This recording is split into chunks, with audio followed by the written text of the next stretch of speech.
everybody. My name is Dave Jackson, he, him, and this is Tales from the Backlog, where each week I'm joined by a guest to deep dive a game from our backlogs. Today's game is Heaven's Vault. But before that, a few quick things. If this is your first time here, first of all, thank you for stopping by. Hope you enjoy the show. Here is the spoiler policy. If you have not played Heaven's Vault, you're safe. For a while, we're going to avoid spoilers for quite some time. There is a timestamp down in the show notes for when spoilers begin. And if you like the show, please consider supporting however you can. You can give me money on Patreon, but also you can tell a friend, you can leave ratings and reviews, YouTube likes and comments, things like that. Very helpful. But I am not here alone to talk about Heaven's Vault. I have a returning guest. It's Rebekah Valentine, she, her. She is a friend of the show, a senior reporter and critic for IGN, and a distinguished archaeologist. Welcome back. I can't believe someone's digging up my 2019 Game of the Year in 2025. Oh my gosh, I'm so excited. Absolutely, yeah. So we talked before the show, but sometimes I will go searching on social media if I'm desperate to find other people who've played this game, and I'll search who has posted about this before, and you came up and you were one of the only people. So thank you for coming back on the show. Of course. And I'm really excited to talk about this. Oh my gosh, me too. Previously, we did an episode about Mother 3 together. That was episode 122. I think that was a really good conversation. That game is cool. It has a lot of things to like about it and still not re-released. So, man, it's like the 20th anniversary this year, I think. We're coming up on some milestone, I think. Yeah, we're getting around there. Yeah, soon. I saw someone posting about it. That's the only reason I know this. Okay, yeah. People posting about Mother 3? Never. But today we're doing Heaven's Vault. Heaven's Vault is an adventure game developed and published by Inkle for PC and PS4 in 2019, and it later got ported to Switch in 2021. Heaven's Vault was directed by John Ingold, who in the credits, I only note this because it's funny, is also credited as the primary writer, a scribe, and credited for causality and continuity in paleolinguistics. You definitely need someone in charge of causality and continuity in Heaven's Vault. So, oh my gosh. Good work. Principal design credits also go to John Ingold and Joseph Humphrey. And we'll have some more credits as we go through the rest of the episode. But if you're here and you don't know what Heaven's Vault is, we have our elevator pitches per usual.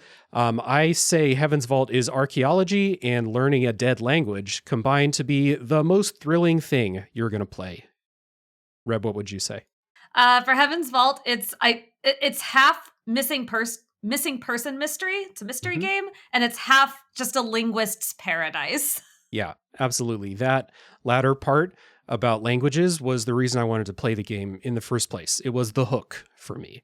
I played this on PC. It took 16 hours to complete, and then I did another half playthrough on New Game Plus, which fizzled out. Got a lot of stuff going on. Wasn't able to finish the New Game Plus. But 16 hours, so it's not the shortest game, but not the longest game either. It's, for me, right in that sweet spot. So where have you played this? How long would you say a playthrough took you? I played this first back in 2019, which is the posting I was presumably doing that you dug up. I don't remember how long it took me back then. I played it on PC. I feel like it took me less than 16 hours first time around. Maybe not by much, but as we will get to, this is a game that can be done in all sorts of different orders and different time frames. So it certainly could be shorter. And then knowing I was coming back on here, I did a second playthrough that I think took me probably about, I don't know, somewhere like 13, 14, because I, again, ran up against a deadline and just sped through to the end of the game instead of seeing everything there was to offer. I really need to just do a nice, slow, methodical playthrough of this one of these days. Maybe that'll be my New Game Plus run. Yeah, and the cool thing about Heaven's Vault is I think you could just replay this to infinity and keep finding new things. So you're never going to have the same playthrough each time unless you deliberately try to do it that way. So now you played this before me. What was it that brought you to it? And I've never played an Inkle game before this. So have you played anything else by them? No, and it's a huge I think it's kind of sinful that I haven't, given how much I love this game. I Hmm. had heard good things about Inkle before. I've heard good things about Inkle since. I love this game. I believe back in 2019, the reason why I played this is because of the language aspect. Hmm. Again, I don't know where my head was at in 2019. I'm sure I just saw this somewhere and Those I were the thought, before times. Yeah. oh my gosh, who even knows what I was doing? Knowing myself, I'm sure it was the language component that attracted me to it. And I played it. I actually played the first half of it on stream before. I played a couple of streaming sessions of it, and there was one in which I'll get to it later, but I ended up doing an activity that was probably extremely bad radio, like just very, very bad streaming, like just not streamable, Uh-huh. really, not interesting for anybody. And I got so absorbed in it, I realized, all right, I got to stop streaming this, just play it for myself. Yeah. But yeah, so I played it then. I haven't played Inkle games since. It's rude. I'm sorry, Inkle. I need to play your games. I know there's so many video games. I really love the language deciphering. That's, I think, the mystery component is really interesting. The exploration is fine, a little clunky, but fine. The music is beautiful. I love a lot of things about this, but it's the language thing that just really fires my brain up and gets me super excited. And I think the lore of the universe as well that really, really compelled me. And then, like, yeah, I replayed it for the podcast. My replay was on the Switch. I forgot that there was a new game plus function, or I would have played it again on Mm. Steam, but I'm actually glad that I didn't. I replayed it on Switch. Uh, the Switch version's a little janky compared to my memory of the PC version. I guess the PC version might be a little janky too, but I think the Switch version is maybe a little extra janky. Yeah, you'll But have still that. good. Still good. Yeah.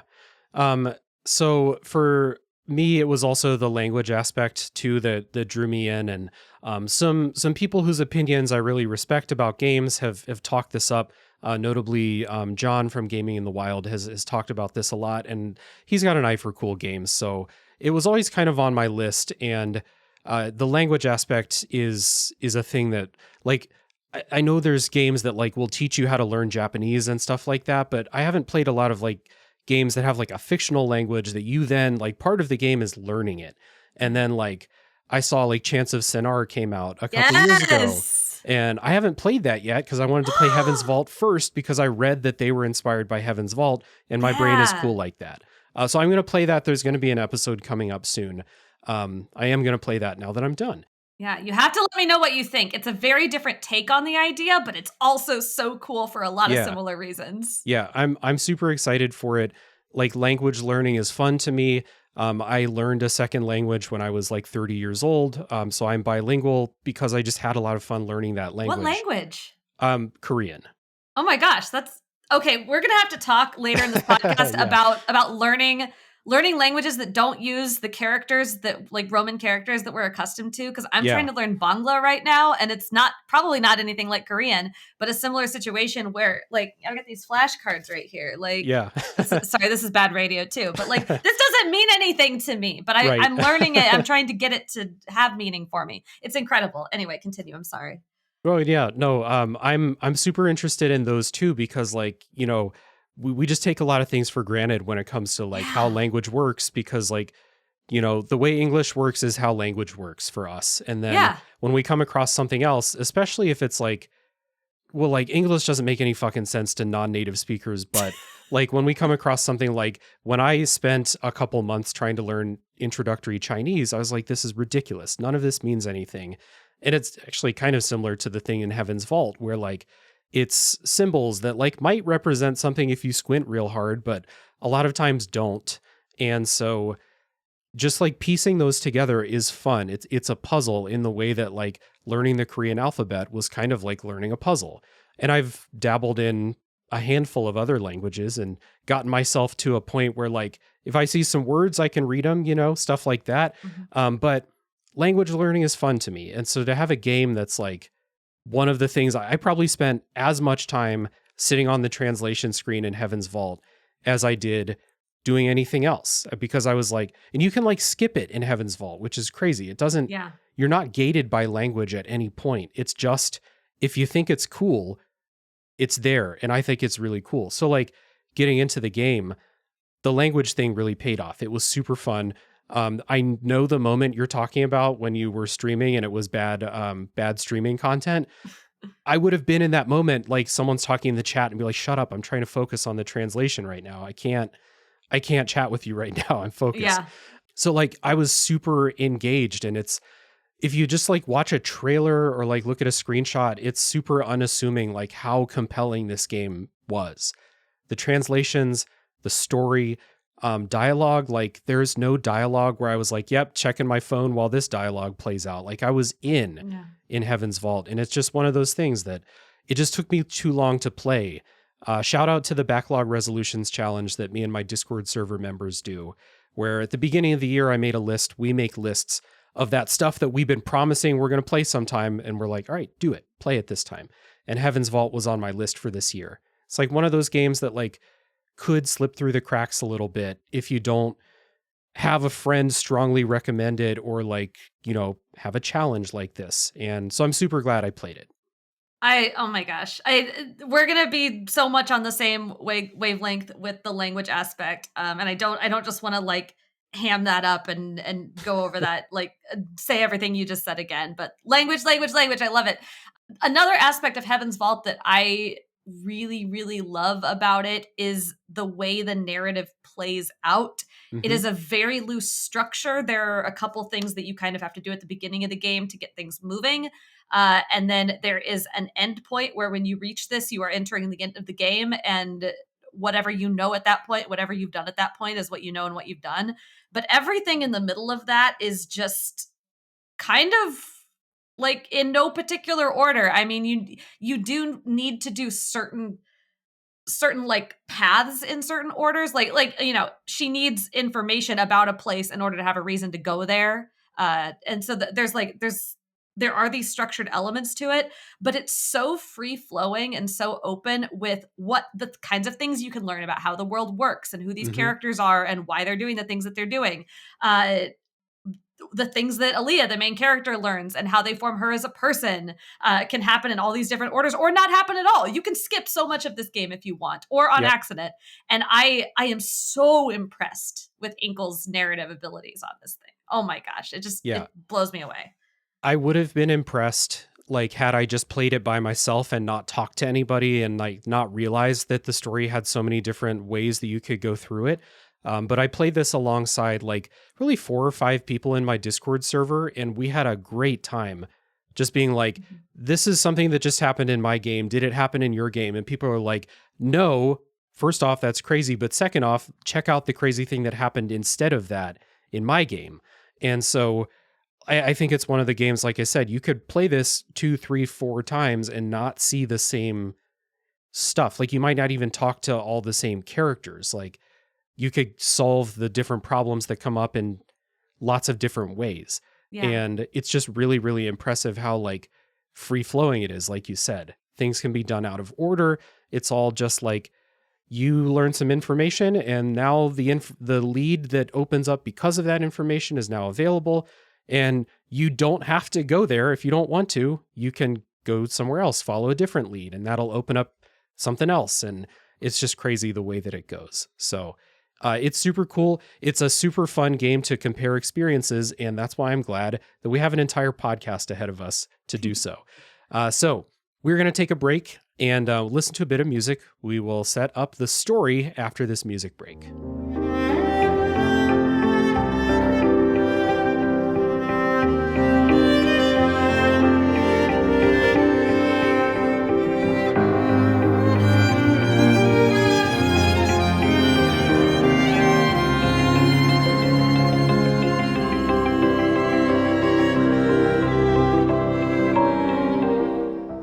Heaven's Vault takes place in a kind of, I want to get your take on this. I call it like a low sci-fi setting. It's clearly sci-fi. It's, you know, space travel and things like that. But it kind of reminded me, like not one-to-one, obviously, but like think of how Star Wars is like sci-fi space travel.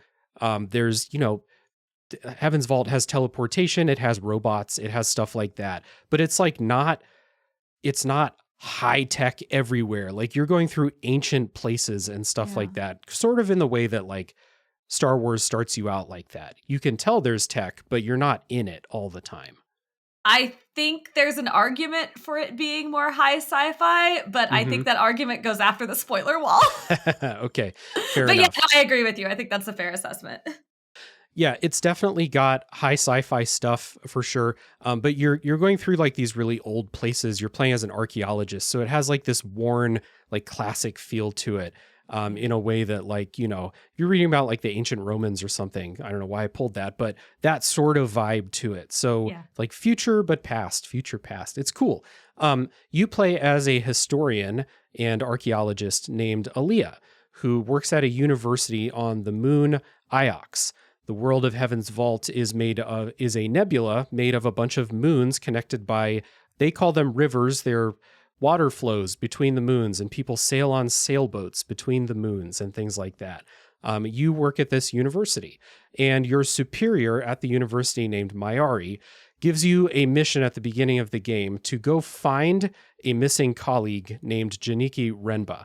Renba is missing. Nobody knows what happened. You have a loose trail. I think the only trail you get at the beginning is you're given a brooch that is kind of like a clue that Renba gave to Mayari. You're given a brooch, and then also you know that he was headed for Mercy. Okay, yeah. So you have a brooch and you have a moon, and that is your lead. And so you need to go figure out what happened. And then from there, you figure out what's Renba after, what's so important. And that's the mystery, 2 mysteries of Heaven's Vault. That's all I'm going to say for now. But you're given a robot to travel with you. Aliyah names the robot Six.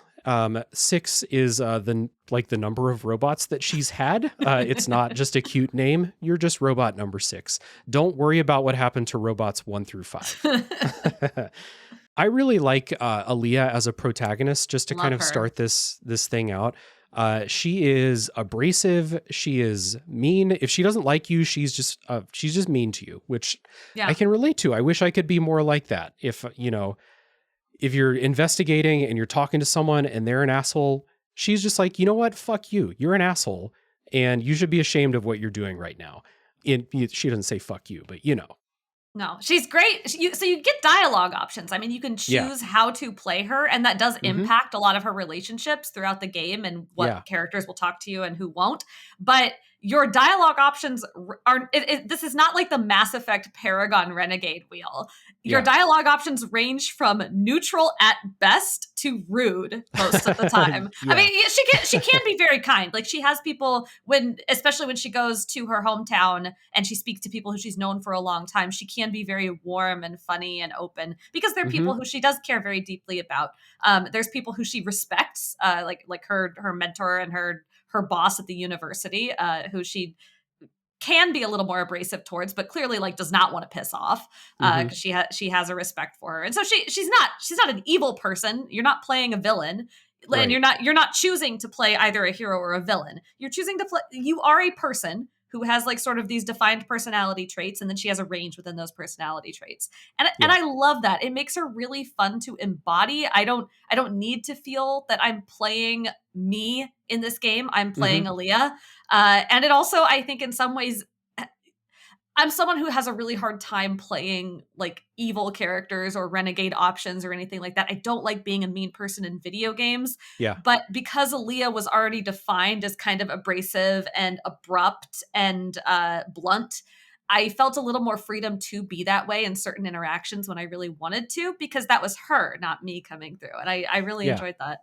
Same here. Like, and you mentioned the dialogue choices. There's a lot of like, as you're walking from place to place, she'll usually be talking to 6, and you'll have like the option to ask a question, follow up, or like make a statement, or you can just not say anything. You can just let them fade away and just keep walking. But then in dialogue, you'll also have a lot of choices of what to say too. And I really like how, like, yeah, sometimes you can be a dick and the person you're talking to will be like, I'm not talking to you anymore. And then like, if you're like, but wait, I needed information, they're like, I'm not talking to you anymore. And then that's it. And it's like, oh no, the consequences of my own actions coming up. But there's also parts where it's like, the person I'm talking to is not a dick. I have a history with this person and they're like a little apprehensive about trusting me. So if I say the wrong thing, they will also shut the door in my face, and then I have no choice but to leave. And it feels really realistic, the interactions between the characters. It's very cool the way they did it. Yeah, there's like one character in particular, and I only know this because I read about it, because I don't think I successfully did this in either of my playthroughs. There's a character who you can persuade to go to IOX if you make the correct decisions in speaking to them, but it's a very, very narrow set of choices, and you have to play it exactly right, because if you're too forward with the fact that you really want them to do this thing, they're not going to do it. But also, if you just don't mention to them at all that this is something that's possible, they also won't do it. And so you have to be like the exact appropriate amount of standoffish to get them to do it. And I've only read about it. I've never actually gotten, because I'm not thinking of it during my actual playthrough. I'm just playing it straight. Yeah. But that's not the whole game. That's just one very specific interaction. But there's a lot of things like that where little things you say can influence how people behave with you later, or how they behave with you in the moment. And I think more broadly, all of the choices that you make, whether that's to ask a question or not ask a question, can influence your understanding of the world, and thus influence how you view the endings. We're going to talk about it beyond the spoiler wall. There are different things going on in the ending, but it is in a lot of ways sort of there's a set event that is going to happen at the end, no matter what. But how you interpret and understand that event and how you feel about it is so dependent on the information that you have, the relationships that you formed, and the way that you've shaped Aliyah's understanding of this world. And so I don't know, it's a really brilliant narrative game. I can't say that enough. It really does a lot to...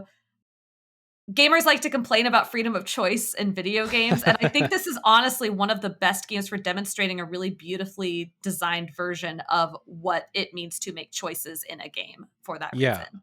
I would say there were very few times when I felt like I was railroaded into doing anything beyond the first mandatory place that you have to go after leaving IOX. After that, it was all just following my curiosity and the things that I found, and it was like, I got 3 new leads of places to go to. I don't have to go to all 3. I can go to one, I'll learn something, I'll probably find a new lead to follow. And like, you can just ignore all of these other things for a while if you want to. And it's like you mentioning freedom of choice brings to mind a GDC talk that John Ingold did. I want to say it was in 2018 or 2019. It was pre-Heaven's Vault release. And he was talking about freedom of choice, like player freedom versus player agency, and the difference between that. And so Heaven's Vault is not a game where you have agency in what happens. You just have the freedom to choose where you're going to go, choose what you're going to say. And then from there, things just kind of play out. And it's super nonlinear in the way things can play out. Like you said, all the way down to like interactions with one character, but then expanding it out. What's your relationship like with like people in this place? If you find a person and they say like, I need you to take me somewhere, you don't have to take them where they ask you to take them. You can take them anywhere. And some weird shit might happen if you take them to a different place.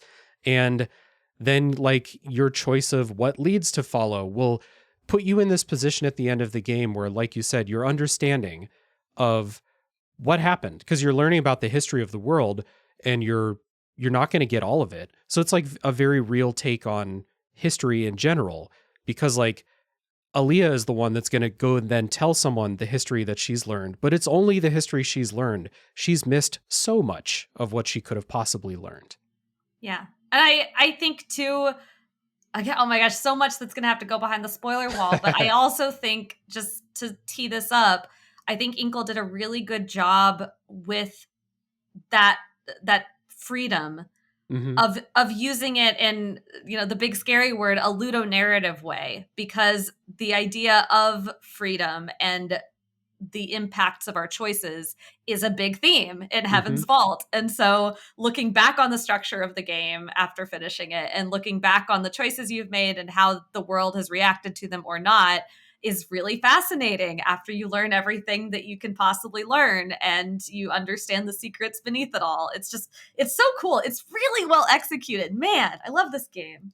Yeah, I'm always impressed by like good writing in games and like good characters and things like that, but I'm not often impressed by like the scale of like the logistics behind how does everything work. And Heaven's Vault is one where like just imagining the logistics of like, okay, so if Aliyah's talking to this person and says this and she knows these three things, then this option comes up.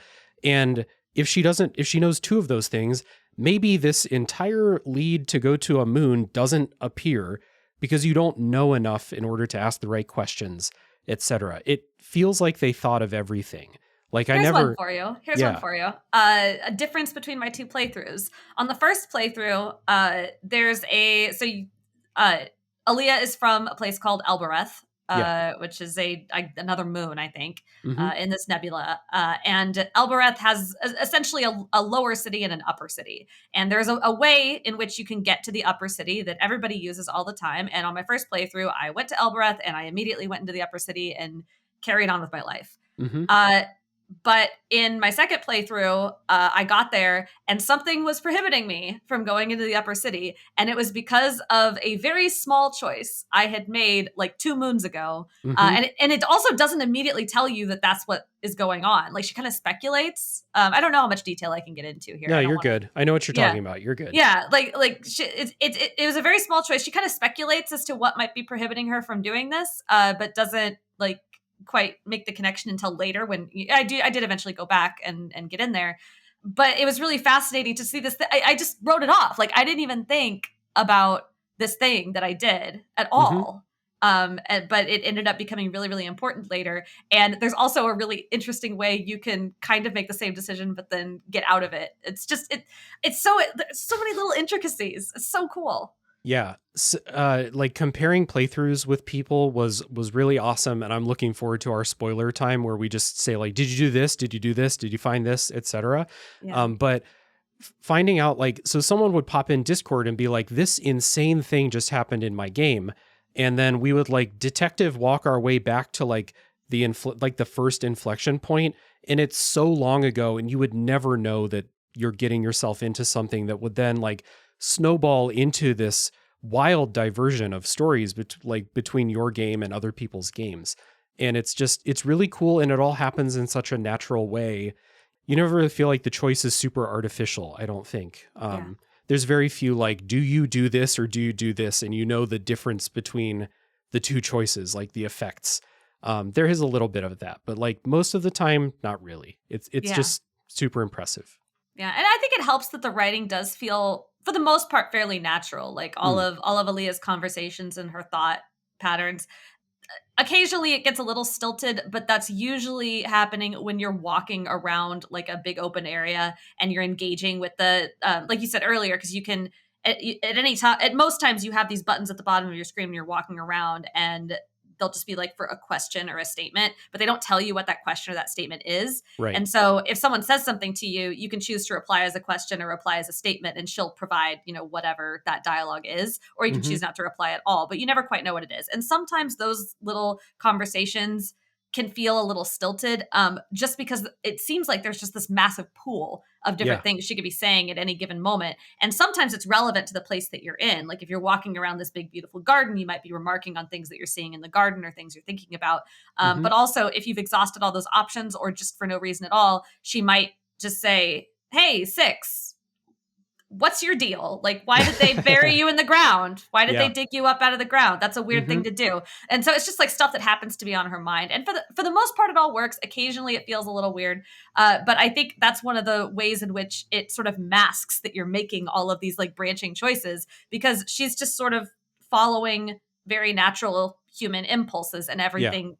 Oh man, they've just done such a good job. It flows. It's super cool. That kind of like baseline dialogue was also mentioned in that GDC talk. And it was just like, we wrote a shitload of conversations where like you really don't have to know anything special. They're just kind of like basic questions, basic things to talk about.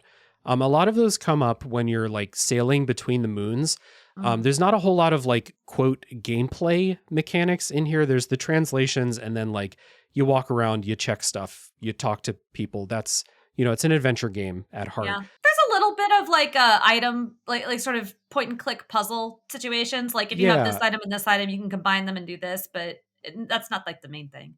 I'm gonna have to talk. I have to remember that in the spoiler section because I didn't do much of that, if any. So we'll put a pin in that for sure. All right. Um, the sailing between the moons is like the most involved thing, and it's one of the things that people complain about the most in Heaven's Vault, because it can take some time to go between the moons, and the sailing controls are very Eh. basic: steer left, steer right, follow Six's directions.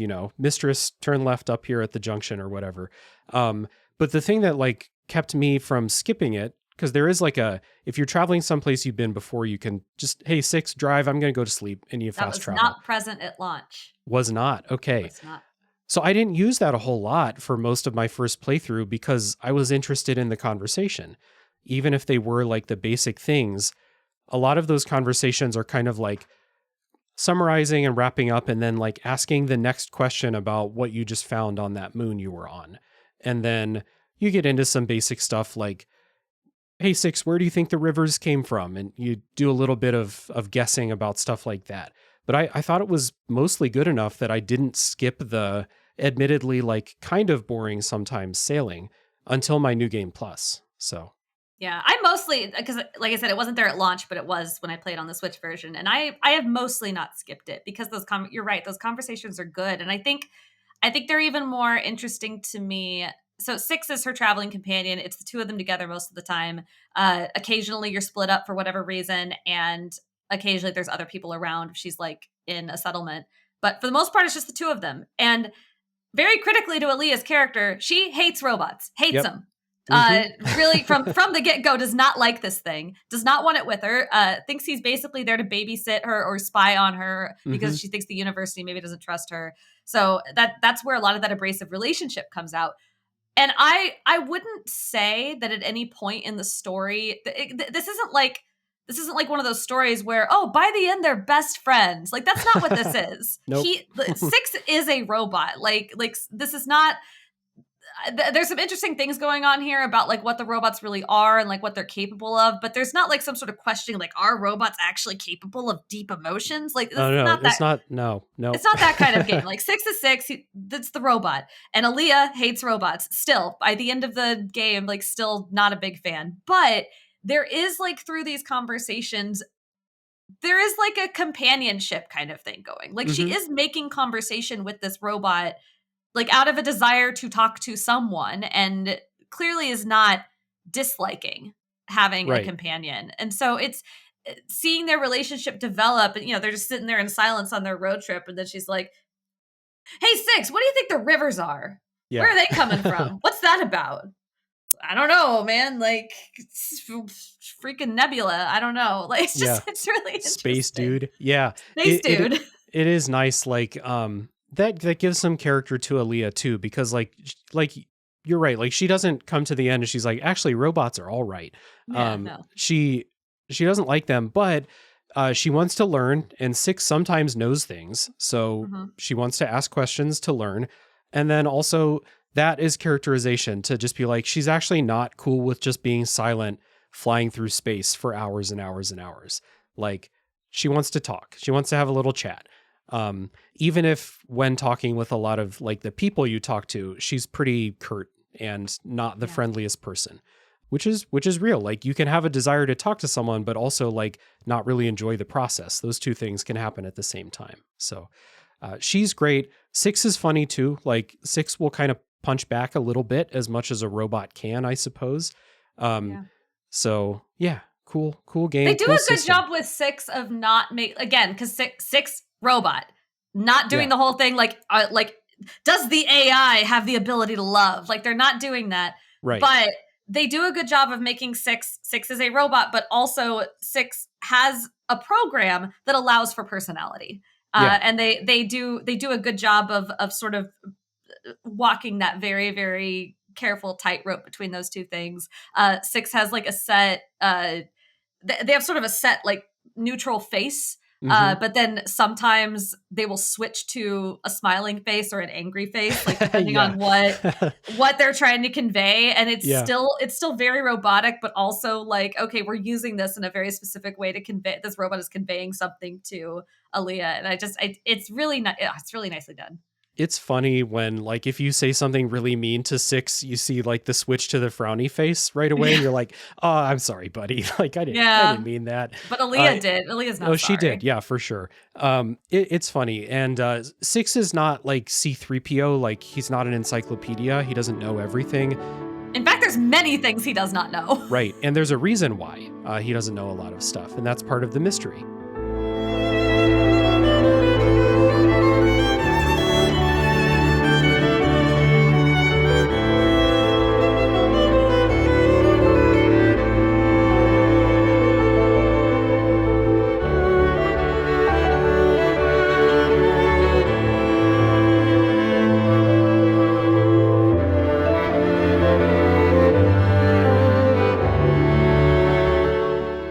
One of the things that Six doesn't know is how to read the language that you're trying to decipher. Because as you go around, you go to different moons, you find artifacts. Sometimes you'll find things inscribed on walls or above doorways or basically everywhere.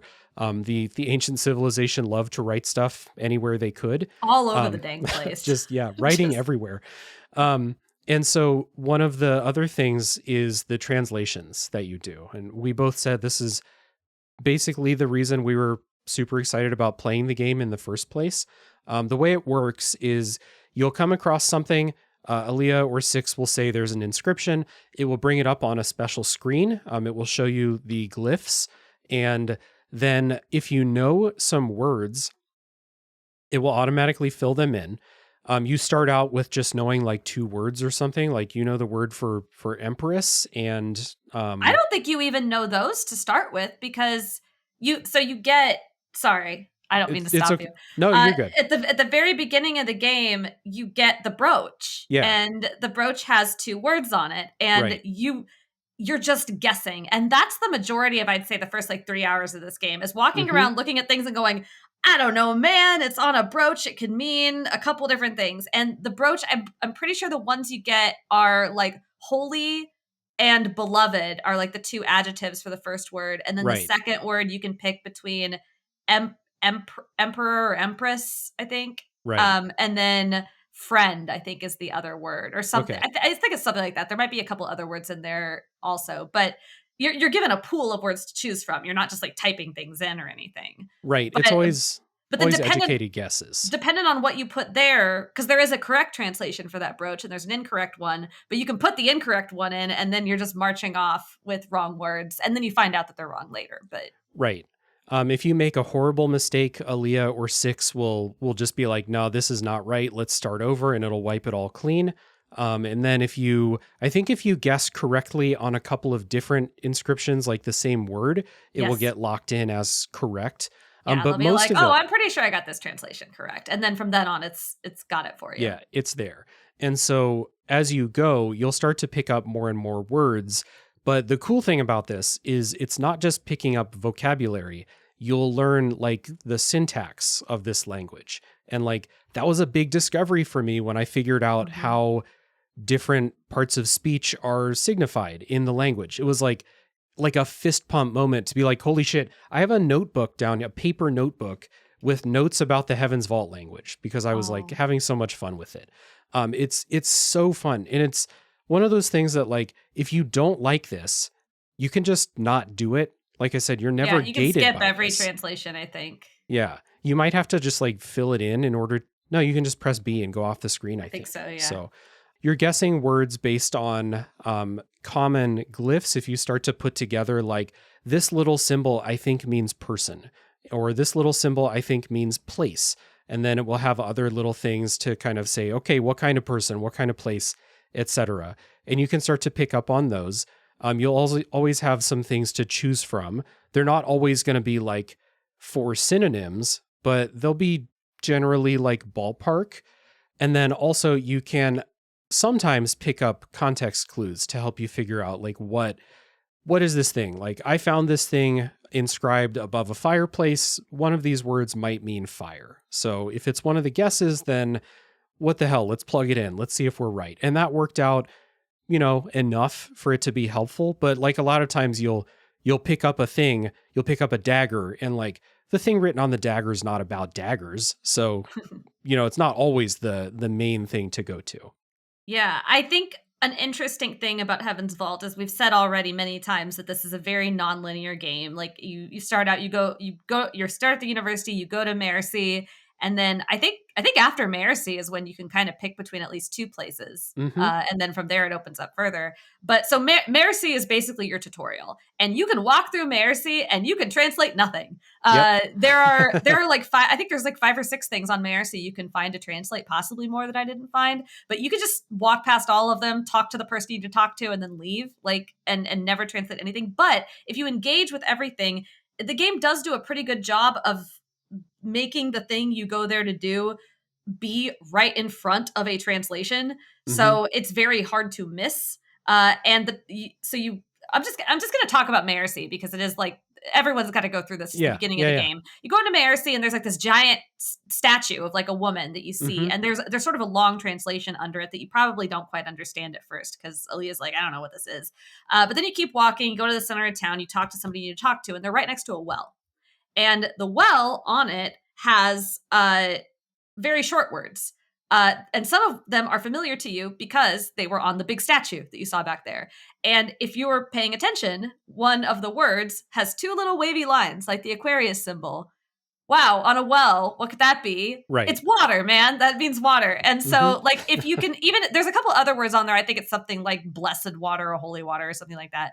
But like, if you can just figure out the water symbol, then when you turn around and on your way back, you pass that goddess statue, you can walk back up to it and be like, oh, wait, okay, so this is like a water goddess. Okay. And then at that point, you've got the word for goddess as well, because it's a giant statue of like a holy looking woman in the middle of the village. I don't know, what could it be? But it's the context, but then also the game like sort of tutorialing you a little bit without, it's never popping up screens going, wow, I wonder if this word has anything to do with what this thing is. Like, It's not doing anything like that, but it's just sort of slowly guiding you into these early translations. And then the couple places you can go after Mercy similarly have a lot of stuff that's on the simpler side, a little more obvious, a little more pictographical. So by the time you've come out of the first couple areas, if you've been doing the translations, you have an arsenal of knowledge to work with. You probably know a couple basic nouns you're going to be seeing in a lot of places. You probably understand a couple of the symbols that are generally going to denote, okay, this word is like a person. I think this is maybe denoting a verb of some sort. Like you can, and maybe you have like I got the word of very early, of and you get very early, and those help a lot too. And so getting those early on, you now have sort of a baseline understanding of the language. So once you start moving on to bigger things, even though you're not going in any particular order and the game has no idea necessarily what you're going to do in such a way that it can guide you gently through more complicated translations, you have this staple baseline of knowledge so that if you keep doing these translations over and over, eventually like you are going to pick up on enough of this language to be able to just power your way through. Yeah.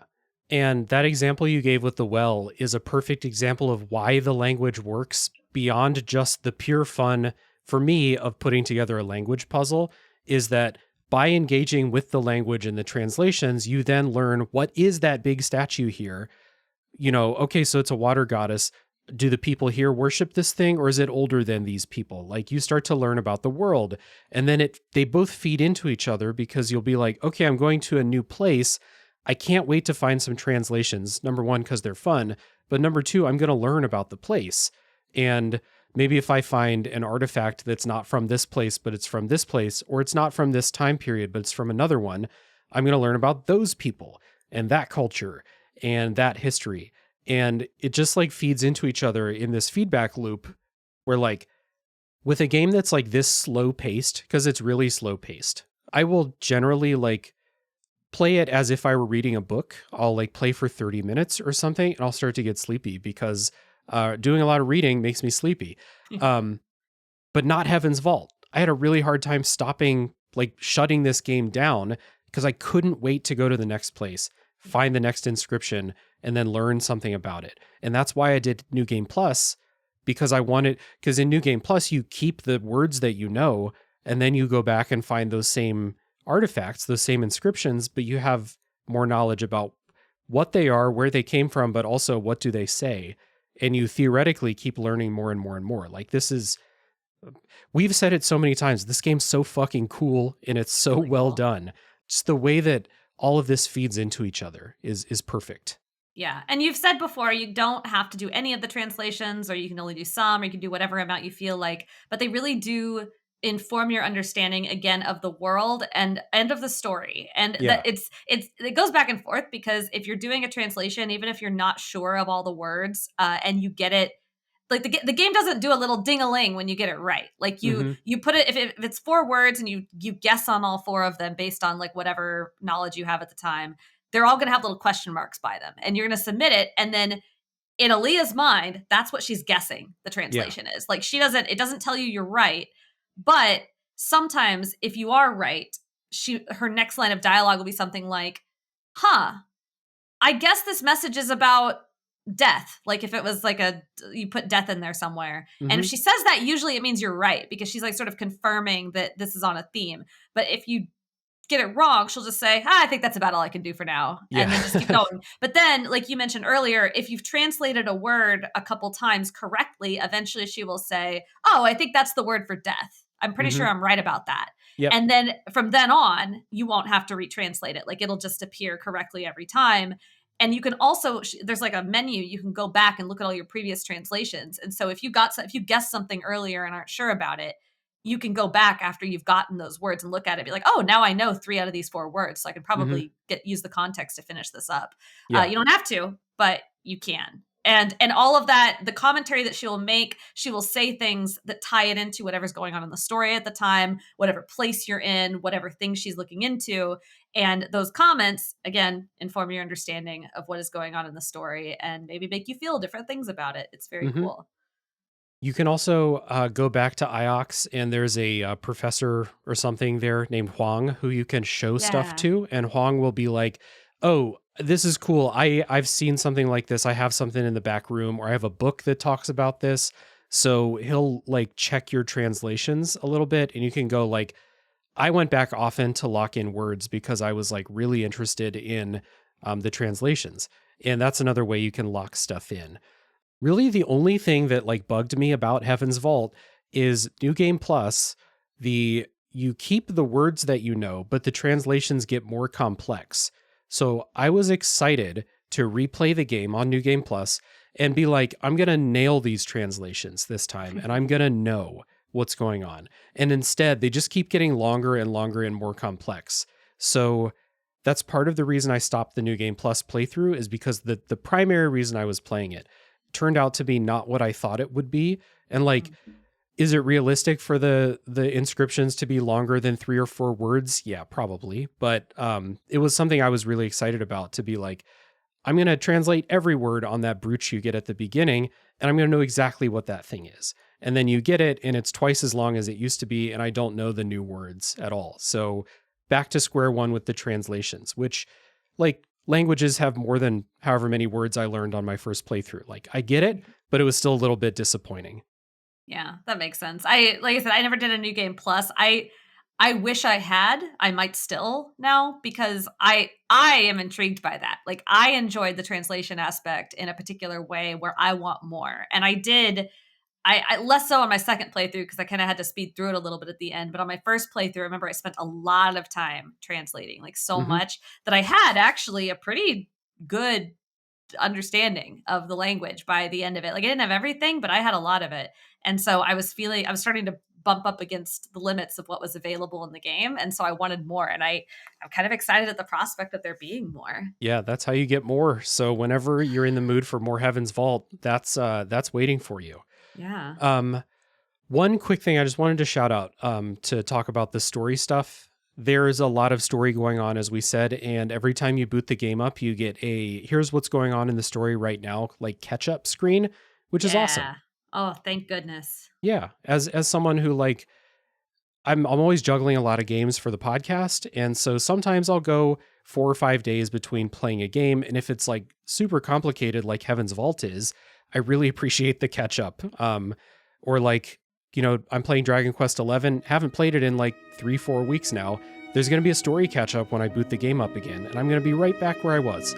So thank you, Inkle, for including this. More games should do this.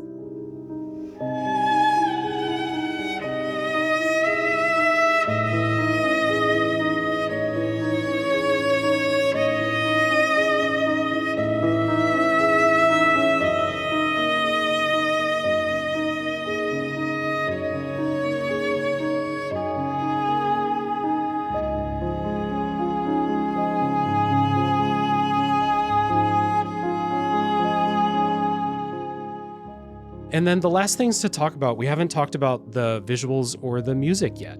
So the primary art credit is to Laura Dillaway. And this game looks really, first of all, just beautiful looking game, very stylized, of course. Mm-hmm. But there's little visual flair things that look a little bit weird, but I kind of get why they do it. And they're cool. Like, your characters don't have feet. They just kind of fade out as their bodies go down. They do when they're standing still. When they're standing still, they have feet. But then when they walk, they look like cool ghosts. Yeah. And they leave little image burn-ins of a couple of frames if you stand still and then you walk away, you'll get a couple little freeze frames as a trail when they walk away.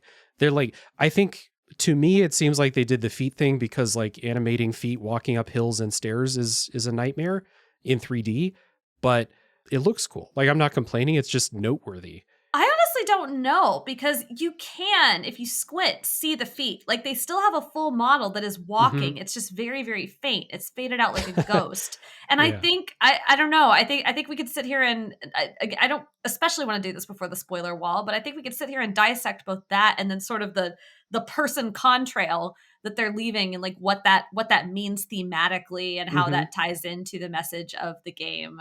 There's stuff in this game about, it's about a game about history. So there's a lot of stuff talking about, the things we leave behind. I don't know how to say this in a normal way, but there is there's something in this game about feet that I guess I actually can think could tie into this a little bit. So I don't, it's a weird thing to say, but it's really not that weird. No, I get what you mean. Yeah. No, the developers, they posted, when the game came out, they posted 10 discussion questions on the Steam forum. And one of the discussion questions is whose feet? So whose feet? Yeah. Yeah, it's a thing, but not in a weird way. It's just it's not weird. It just sounds weird when we say it without the spoiler context. Yeah. But yeah, I mean, I think there's a lot of very good, deliberate choices there that make for something really, really interesting. Yep. A lot of the environments you go to are really beautiful too. If you're in a garden or a forest, Mercy is a swamp forest moon. And so it looks, super colorful. It looks muddy as hell, dank. You can almost feel the air when you walk through there. And so if you look at a screenshot, it's not a photorealistic game. It's just really, really well designed, very colorful, very nice. And the visual effects when you're flying through space, through the nebula, are very cool. The music is composed by Lawrence Chapman, and almost saving the best for last in some ways. But this soundtrack is really, really cool. I will throw to you first. What do you like about the soundtrack? Because I know we both love it. Oh, I love it so much. It's very evocative. It's these beautiful, sweeping strings in a lot of places. It comes in at really, really good moments. I know some of it is just sort of randomness, but when I'm playing, I feel like there's some sort of timing thought put in somewhere to having the swell of the music happen at exactly the right moments. And then, at times that are a little more relaxed or whatever, just sort of having this undercurrent of whatever's going on. There's a nice deep cello that I really like that they keep. I think it's a cello. I guess it might be something else, but it's really nice. They just keep using it. The tone of this music is it's kind of on the slower side.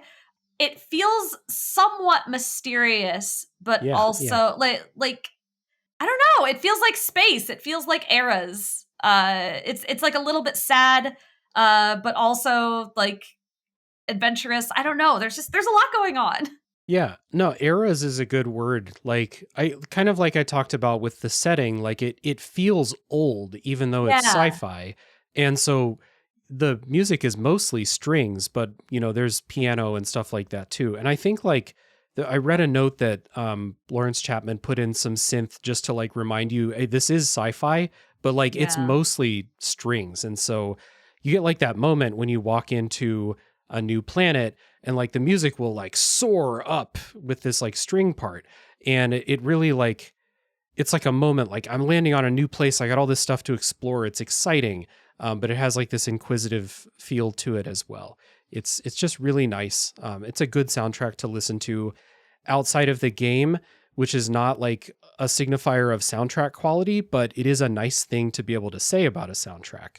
I've been listening to it basically all week as I go through the busiest work week of my year, and it's been just really, really nice. So very cool. So I suppose that leads us into our wrap-up thoughts and things before we get into spoilers. I know we're both itching to get into the spoiler section of this recording. So who do you think you would especially recommend Heaven's Vault to?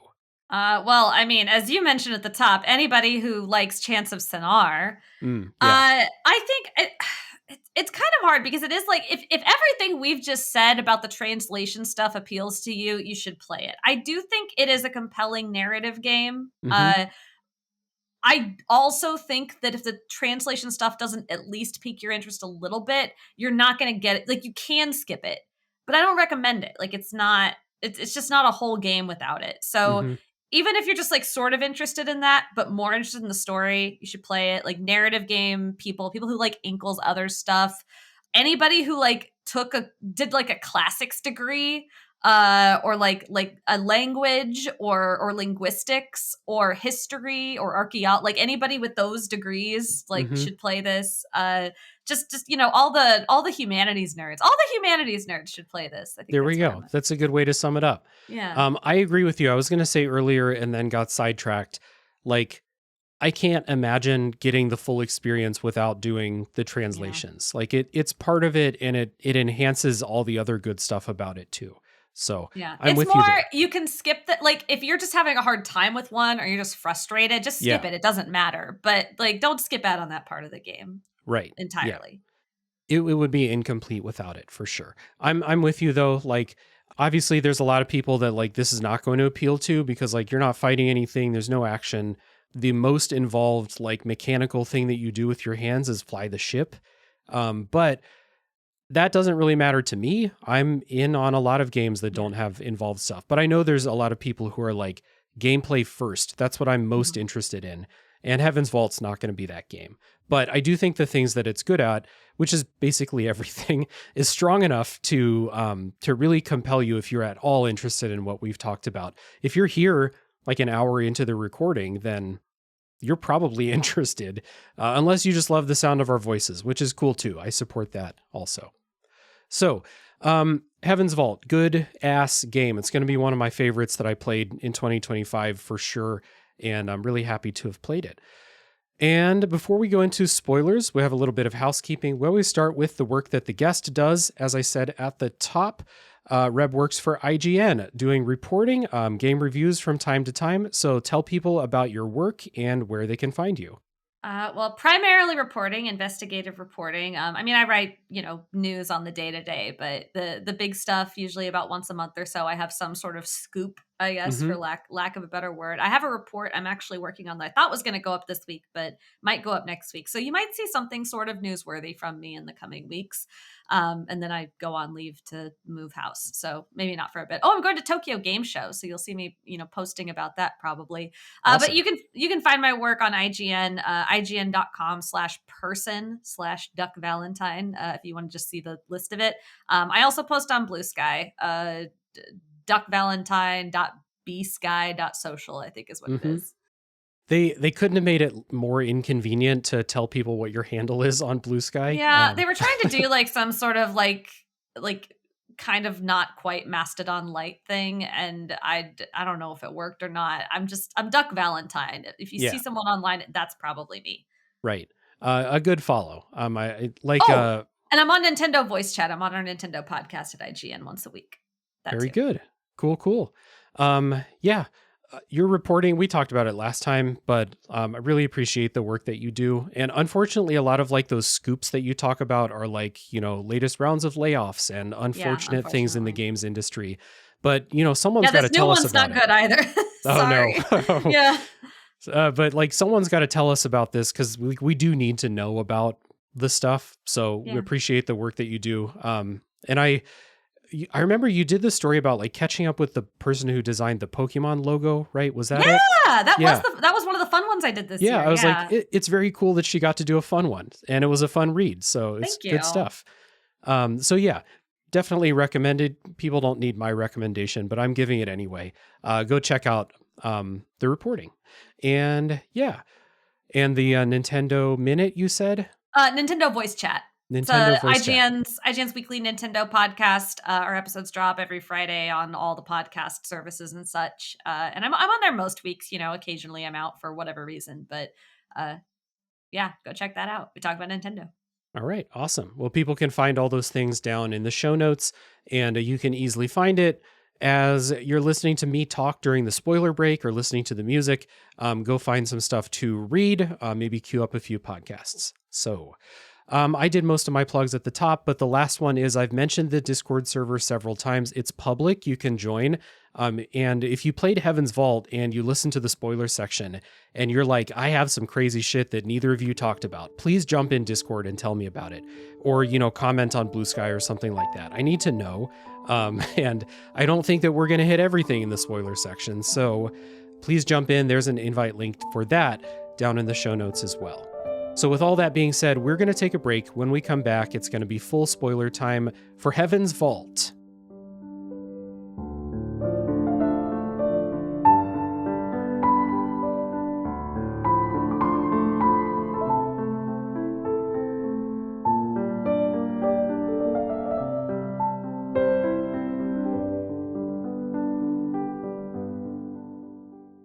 All right, before we get to spoilers for Heaven's Vault, I've got one quick announcement and then the customary thank yous. Catch me again on the Geeks and Grounds podcast this week as we continue our 2-month journey through Final Fantasy X. On the most recent episode, we are getting into the beat-by-beat walkthrough and analysis of the game, so if you like Final Fantasy X or if you'd like to play along with us, check that out on Geeks and Grounds. And as always, I'd like to say thank you to the wonderful patrons who support the show. A big shout out and thank you goes out to Chris Nelson, Zulgeek, Chris Copleen, Eric Guess, Rick Firestone, Nick Vicori, Soccer, Cupcake, Kyle, Christian S., Matt aka Stormageddon, JD, Doug Leaf, Jason Emery, Brian Skirsha, Jenny E., Marcus O'Neill, Stefan, Drellish, Rigamort, Silcanet, Levi, John E., Aliassi, Joseph Hooper, Yorkie Duval, Aaron, Squill, Alan Kress, Doug T., Retro Overdrive, one of many tots, and many more. Thank you all for your support. It means a lot to me. And if anyone out there would like to join them, if you'd like to support the show and win my everlasting love and respect, you can do so at patreon.com/realdavejackson. Now, with that being said, let's get back to full spoiler time for Heaven's Vault.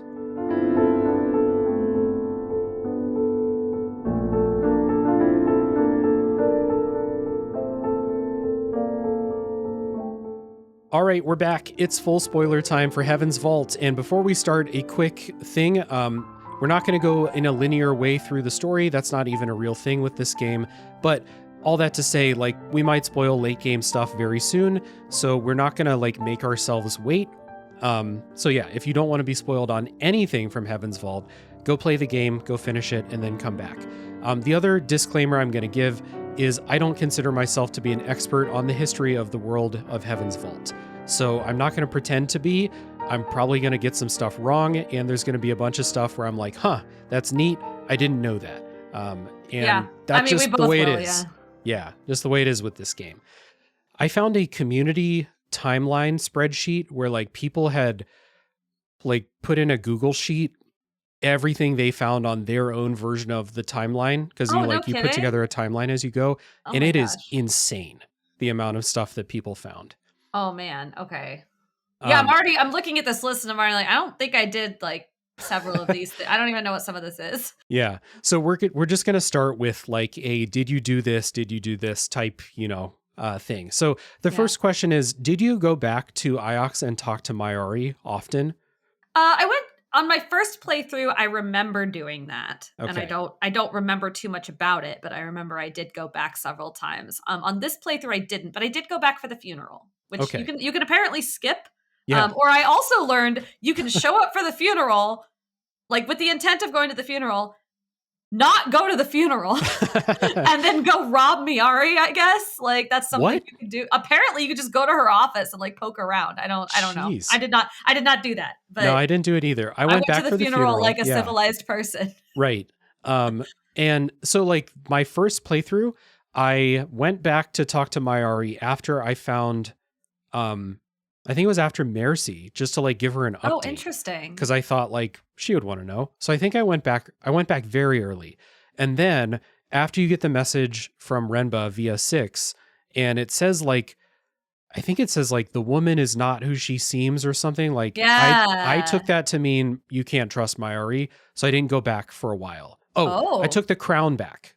I took the crown okay. back. You gave her the crown. Yeah, the first time. The second time, I said I was not ever going back to talk to her.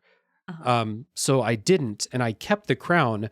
6 fucking ratted me out to her, and I had Yes. to go back to give her the Yes. crown. There Oh no, is. Oh, go ahead. sorry, my mistake. I gave the crown to Oroi, and they like ransacked her shop and stole the crown from her. Like they Wait, just kind of 6 did that? 6 told Mayari, and then like it's implied that Mayari sent people to go steal it from Oroi. Whoa. Yeah, so That's it's like nuts. 6, you rat motherfucker, sold me out like that. Holy shit. Okay. Yeah, So Yeah. every time I've given the crown to Miari, I have not done it. I have trouble playing games in mean ways. I really Uh-huh. do.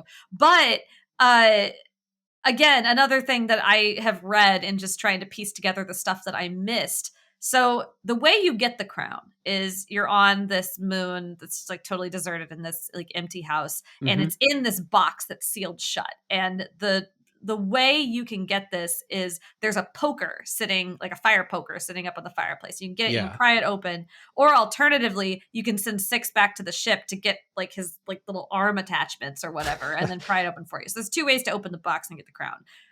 If you pick up the poker, go over to the box, tell 6 to go get the arm attachments, wait till 6 is gone, pry it open with the poker, take the crown and put it in your bag, and then 6 comes back. 6 doesn't know you have the crown, Oh, and you can keep it from Mayari. that's super smart. See, this is one of those things. I Like, was reading the achievement list. That's how I found okay, out about this. And this is like for an achievement of some sort that you can do. it's so cool. It's one of those things where it's like, okay, I saw the 2 ways that the thing with the crown can play out. Nope. Nope. There's a secret third thing. Yeah, there's always a secret third thing. That's super cool. And that's the only like adventure game style puzzle that I remember, where it's like get the fire poker, pry open the chest. I don't think I found anything else related to that. You have it in the notes. You have the talked robot head with talk to the glowing face in the secret garden. Okay, so 2. You're right. Yeah, that one. That one I think is fun and like I won't say it's not hidden, but it is hidden in the sense that in order to do it, there's a lot of back and forth you have to do. Like Yeah. you have to go up, and I actually didn't do it on my first playthrough because I wasn't sure how the stamina mechanic. There's like a sort of a weird stamina mechanic in here. Yeah. So Aliyah has this like disease from childbirth called it's sheer lung, right? Is what Yep. it is. It's like very common on Elbereth because it's She grew up in the slums. she grew up in the slums. It's rough life there. And it's a disease that like it just affects her, like especially when the air is thin or something, she can have trouble. But it feels kind of like asthma a little bit. But there's this staircase that you can walk up on the garden moon, which you don't even have to go to the garden moon. You can just never find it. You can skip it, whatever. And you go up these stairs, and all of a sudden the stamina meter appears, and she's like out of breath, and she's like, "Oh my gosh, I don't know if can do that again. That was really hard. And then the garden is full of all these statues with their arms outspread, and you can reach out and touch, like, most of them, some of them have inscriptions, most of them have like no effect. You reach out and touch one, and she gets like a shock from it, and that does even more damage to your little health meter. Yep. And so she's like, oh, freak out. And if you, again, another thing, if you have a little statue of the goddess that you found on Mercy, which you may not have found, and even if you found it, you may not have kept it, you can put it in a little slot on the statue and nothing happens. But Aliyah says something like, I don't know, I feel like that should have done something. Very adventure gamey, like, I don't know, I put the thing in the thing. Why didn't that work? So then you go back downstairs. And on top of one of the statues, first you go back downstairs, you reunite with Six, who was not with you at the time. You bring Six back up with you. And again, you have to go up the stairs, and her little stamina bar goes down, and again, she's like, oh man, I can't do this. And Six looks at this thing and goes, yeah, it's like charged. And she's like, but it's a rock. And he goes, yeah, but it's charged. Look, this just happens sometimes. And he explains like a little more of it. And it's like, and she puts the statue in again. It's like, I don't know. It's like this whole elaborate process. And then you go back down, whatever. And then you can find this little ring. Maybe you can find the ring before, actually. I don't know. Yeah. You can't. I did this in a horrible out of order or whatever. You pick up the ring that's sitting on top of one of the statues. You take it up. You put it on top of the statue. Again, she's like, and then you put the little tiny statue in the middle, and then a freaking light up head pops up. Appears. And I will say this game has some almost body horror jump scares with the way the robots work. I find this game actually quite creepy sometimes. It can be, yeah. That was a moment where I was like taken aback a little, like, what the fuck, Yeah. What? Okay, so yes, this thing I picked up looks like the collar on like the robots. We didn't talk about the robots' designs, but they're very low tech looking. They're not humanoid. They look like little skinny droids or something like that. Yeah. Like, and they have like little treads, like they roll on wheels. Yeah. And every staircase in the game, no matter what era it's from, has a side for stairs and a ramp for robots. It's great. It's good design. Very good. But yeah, that thing appears and it like, so you've been told, like, the Renba thing told you, it planted this seed that like the robots know more than they're letting on. Like, the robots there's something weird about the robots. They have secret knowledge. You also know that the robots were like Six. They dug him out of the dirt. They're buried in the walls. And you can ask, places. Like, why were you buried in a wall? And Six is like, I don't know. I don't know, man. Yeah, they wiped my memory, so I don't know. You can also ask Six, because Six was Renba's robot. You can ask Six about Renba, and Six is like, I don't know. I don't remember anything. Right. And so I had this thing, at least like the order I did things. I had this like seed planted that there's something weird about the robots.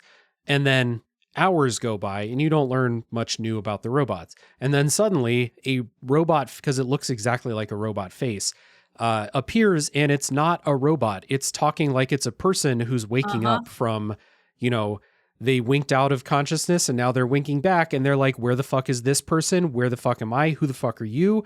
Like, they're very confused. And so that's the point where you're like, oh, there's something very weird about the robots. They're not just robots. Are there people in all the robots? Yeah, that is absolutely a question that this game wants you to be concerned about. Yeah. Throughout, like did they, and there is an answer to it that you can find, but very much the seed is planted, I think, a little bit earlier too, because, and this is like a pretty key plot point that has to happen, I think, in your game, no matter what, because eventually you show up to the planet where Renba did meet his end. And you end up, when you try to leave, you end up accidentally warped to a cave, or sorry, what is it? Hoppering. I almost said hoovering. That's something different.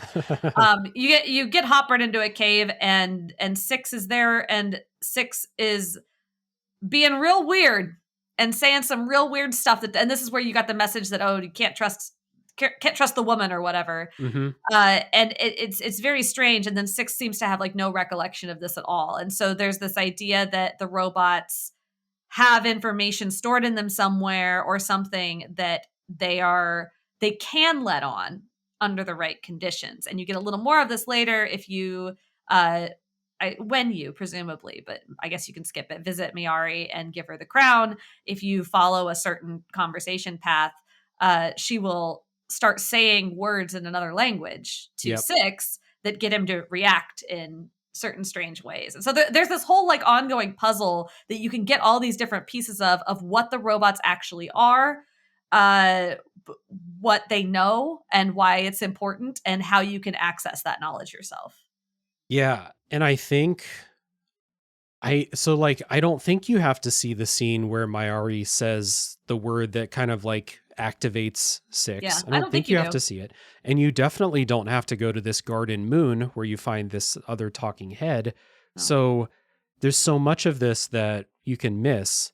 You just have to see the thing where Renba like talks to you through like a recording in Six. And that sets off like the second mystery of like, you need to find the observatory. There's a darkness that's going to swallow the nebula, and the robots are not what they seem, and don't trust the woman. And you're like, what? Okay.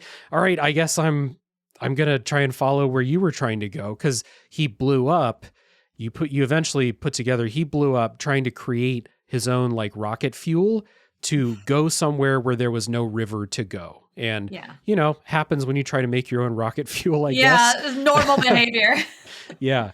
So that's what happened to him. And so you're tracking down, I guess like just continuing his work, trying to find that place. Along those lines. So the words that can activate the robots are the spoken ancient language, which you only read and translate.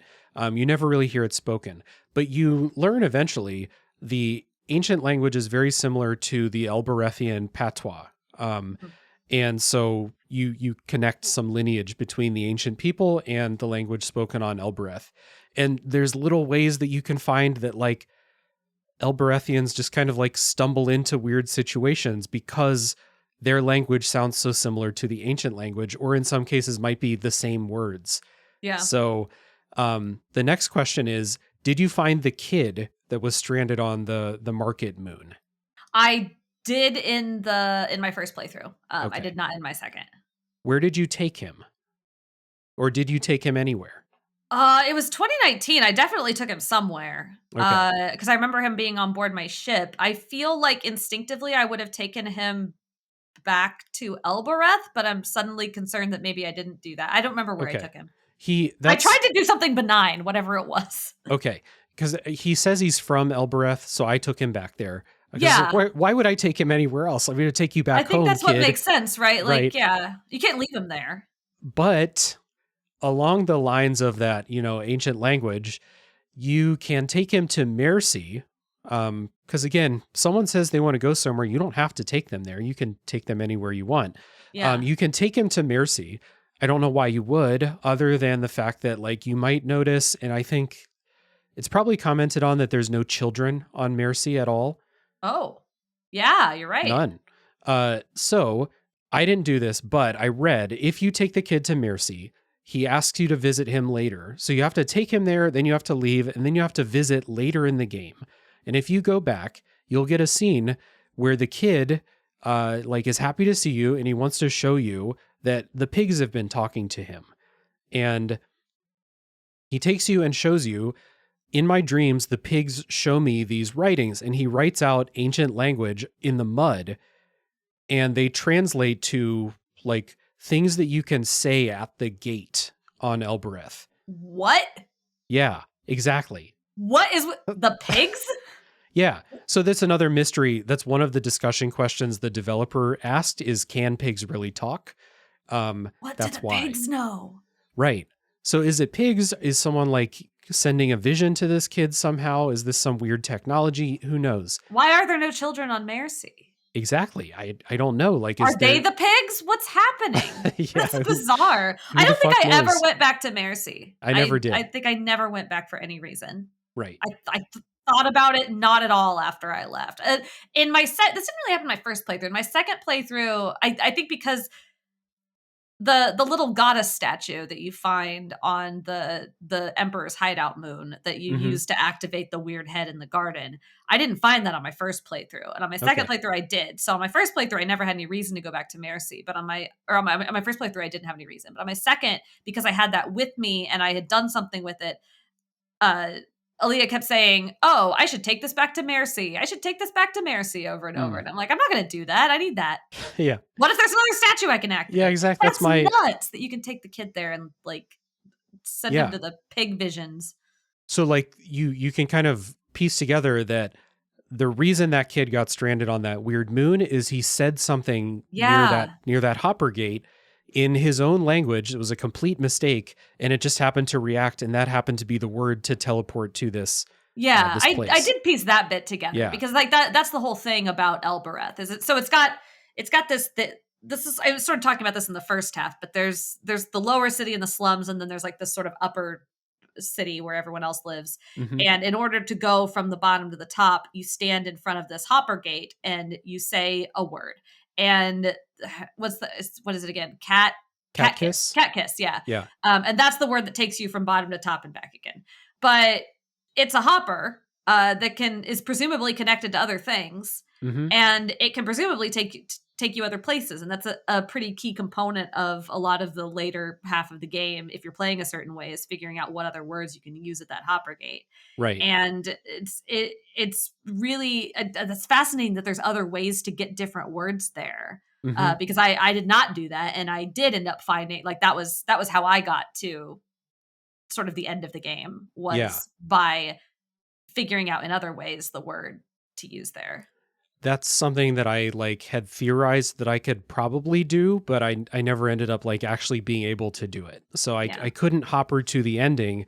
I mean, I never found a way to hopper from Elbereth to another place, but I did find a way to hopper from another place to Elbereth, which was kind of crazy. So did you find there is a moon that has a mine in it, and you go inside, you learn all about the history of like this particular era when humans were enslaved by robots, or at the very least, robots were overseeing human workers inside this mine.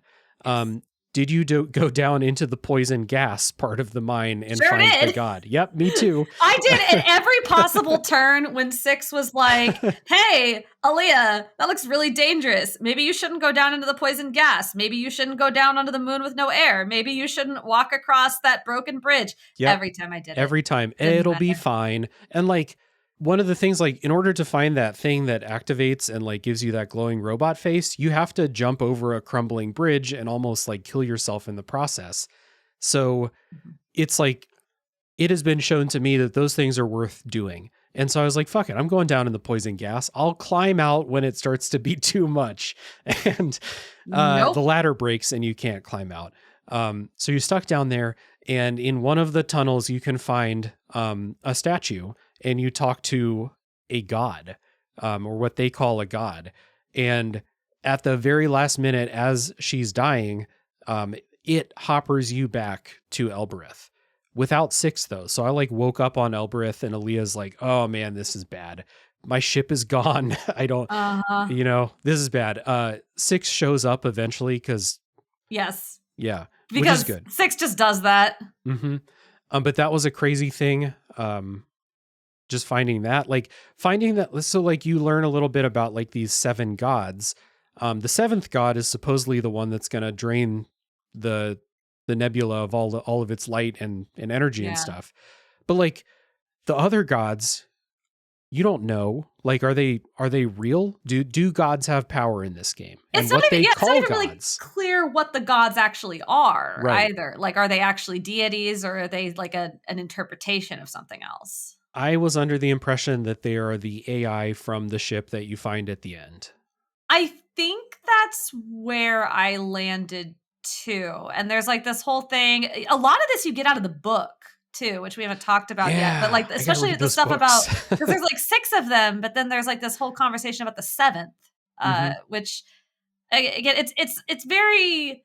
This is where the information that you have collected and the things that you have read and how much you have absorbed this game and your own personal like feelings about things very much influence what you know and how you interpret things. But yeah, I think the AIs, and that's, I don't even know how to explain this. Like, we have just jumped through so many different components of this lore. Yep. Like we are now like at the begin, like the beginning of history, talking about like these AIs, and we've just jumped through multiple eras, and it's just, there's a lot going on here.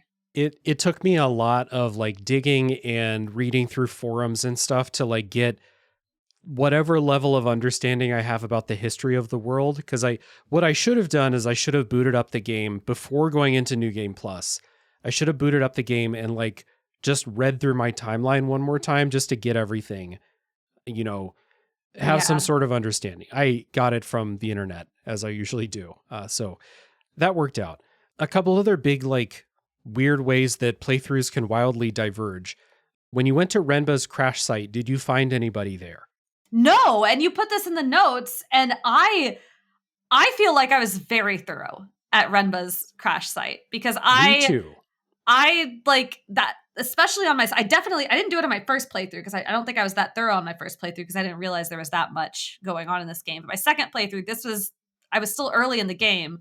And so I was thinking, okay, I'm gonna engage with everything. I'm gonna find every little thing. Six said to me, I swear, like 7 or 8 times, "Hey, mistress, do you want to leave? Because we've been here for a long time and I don't think there's anything else here." And I was like, "No, don't hassle me, robot." Yep. and I like went through the site like 3 times, I think. Yeah. And I did not find any other. What are you talking about? Okay. So in my playthrough, if you can visualize the crash site, there's the huge tent that has the dugout ship in the middle of it. And then there's like 2 other small tents off to the side, I think. I did not go to the small tents. I went into the big tent. And I did my digging in there. Like you, I refused to leave. I ignored all the safety concerns that Six had, went down in the bottom, did my thing. When I came out of the tent, there was a woman there. And she was like, "We were left behind here by Renba, and we need you to take us away." So I was like, "Sure, you're stranded on this moon. I will take you with me." And I forget where I took them. Oh, I took them back to Elbereth. That's where they're from. Okay. So I took her to Elbereth. However, Dog Nozzle in Discord said that in his game, there were 2 women there. And there were other people who didn't meet anybody. And so what he did is he took the 2 women because they demanded that Aliyah take them away. Okay. And it was like, "No, you're not doing anything else here. You're taking us away right now." And they like threatened her. So he did. And he took them back to Iox. And it's like implied or said, again, I didn't see this, I'm just hearing, but they like live around the edges of the university and they start stealing. And eventually they mug Huang and they steal something from him. Oh my God. Right? Not Huang. Anybody but Huang. Yeah, he's like the nice boy who Aliyah's sometimes like, everybody thinks I should marry him. I probably won't, but whatever. He's fine. Yeah. Their relationship is so great. She's like, "Oh God, not this guy again." But she kind of like, she has a soft spot for him. Yeah, he's too nice for her, I think. But he's a solid dude. And so what happens in this is Mayari finds out that Huang got robbed, and she thinks, because she's a loop religion person, yeah, she we haven't thinks even talked about that. Yeah, we'll get there. Oh my God. She thinks this is the end, the fall. She thinks the fall is here right now. This is the signifier of the fall. This is it. She closes Iox, and you can't go there ever again for the rest of the playthrough.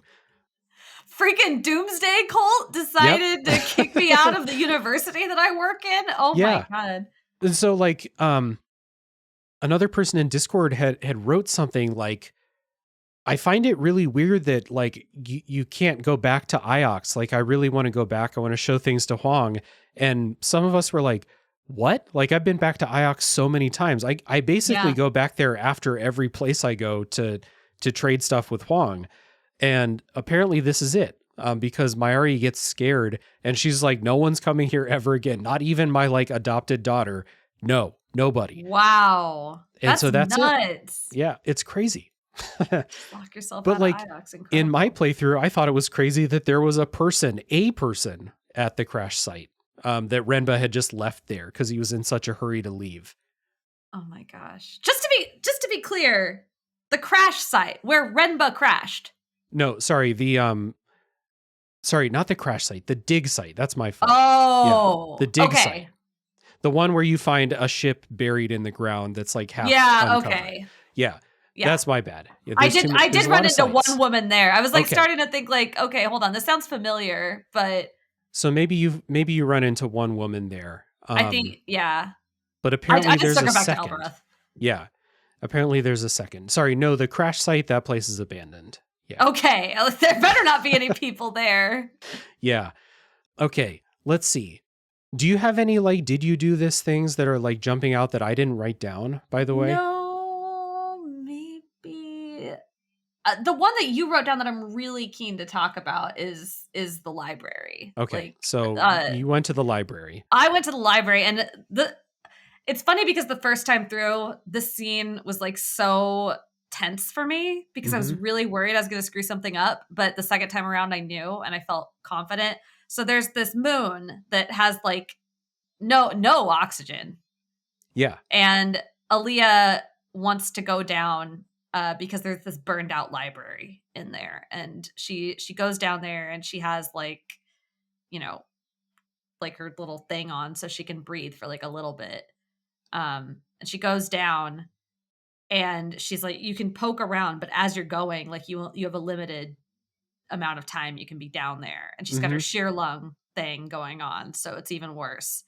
And she's down there. And this is all like totally missable. Like I'm pretty sure you can screw this up. I did not either time, but I'm pretty sure if you take too long or you don't go to the right place, you can just totally screw this up.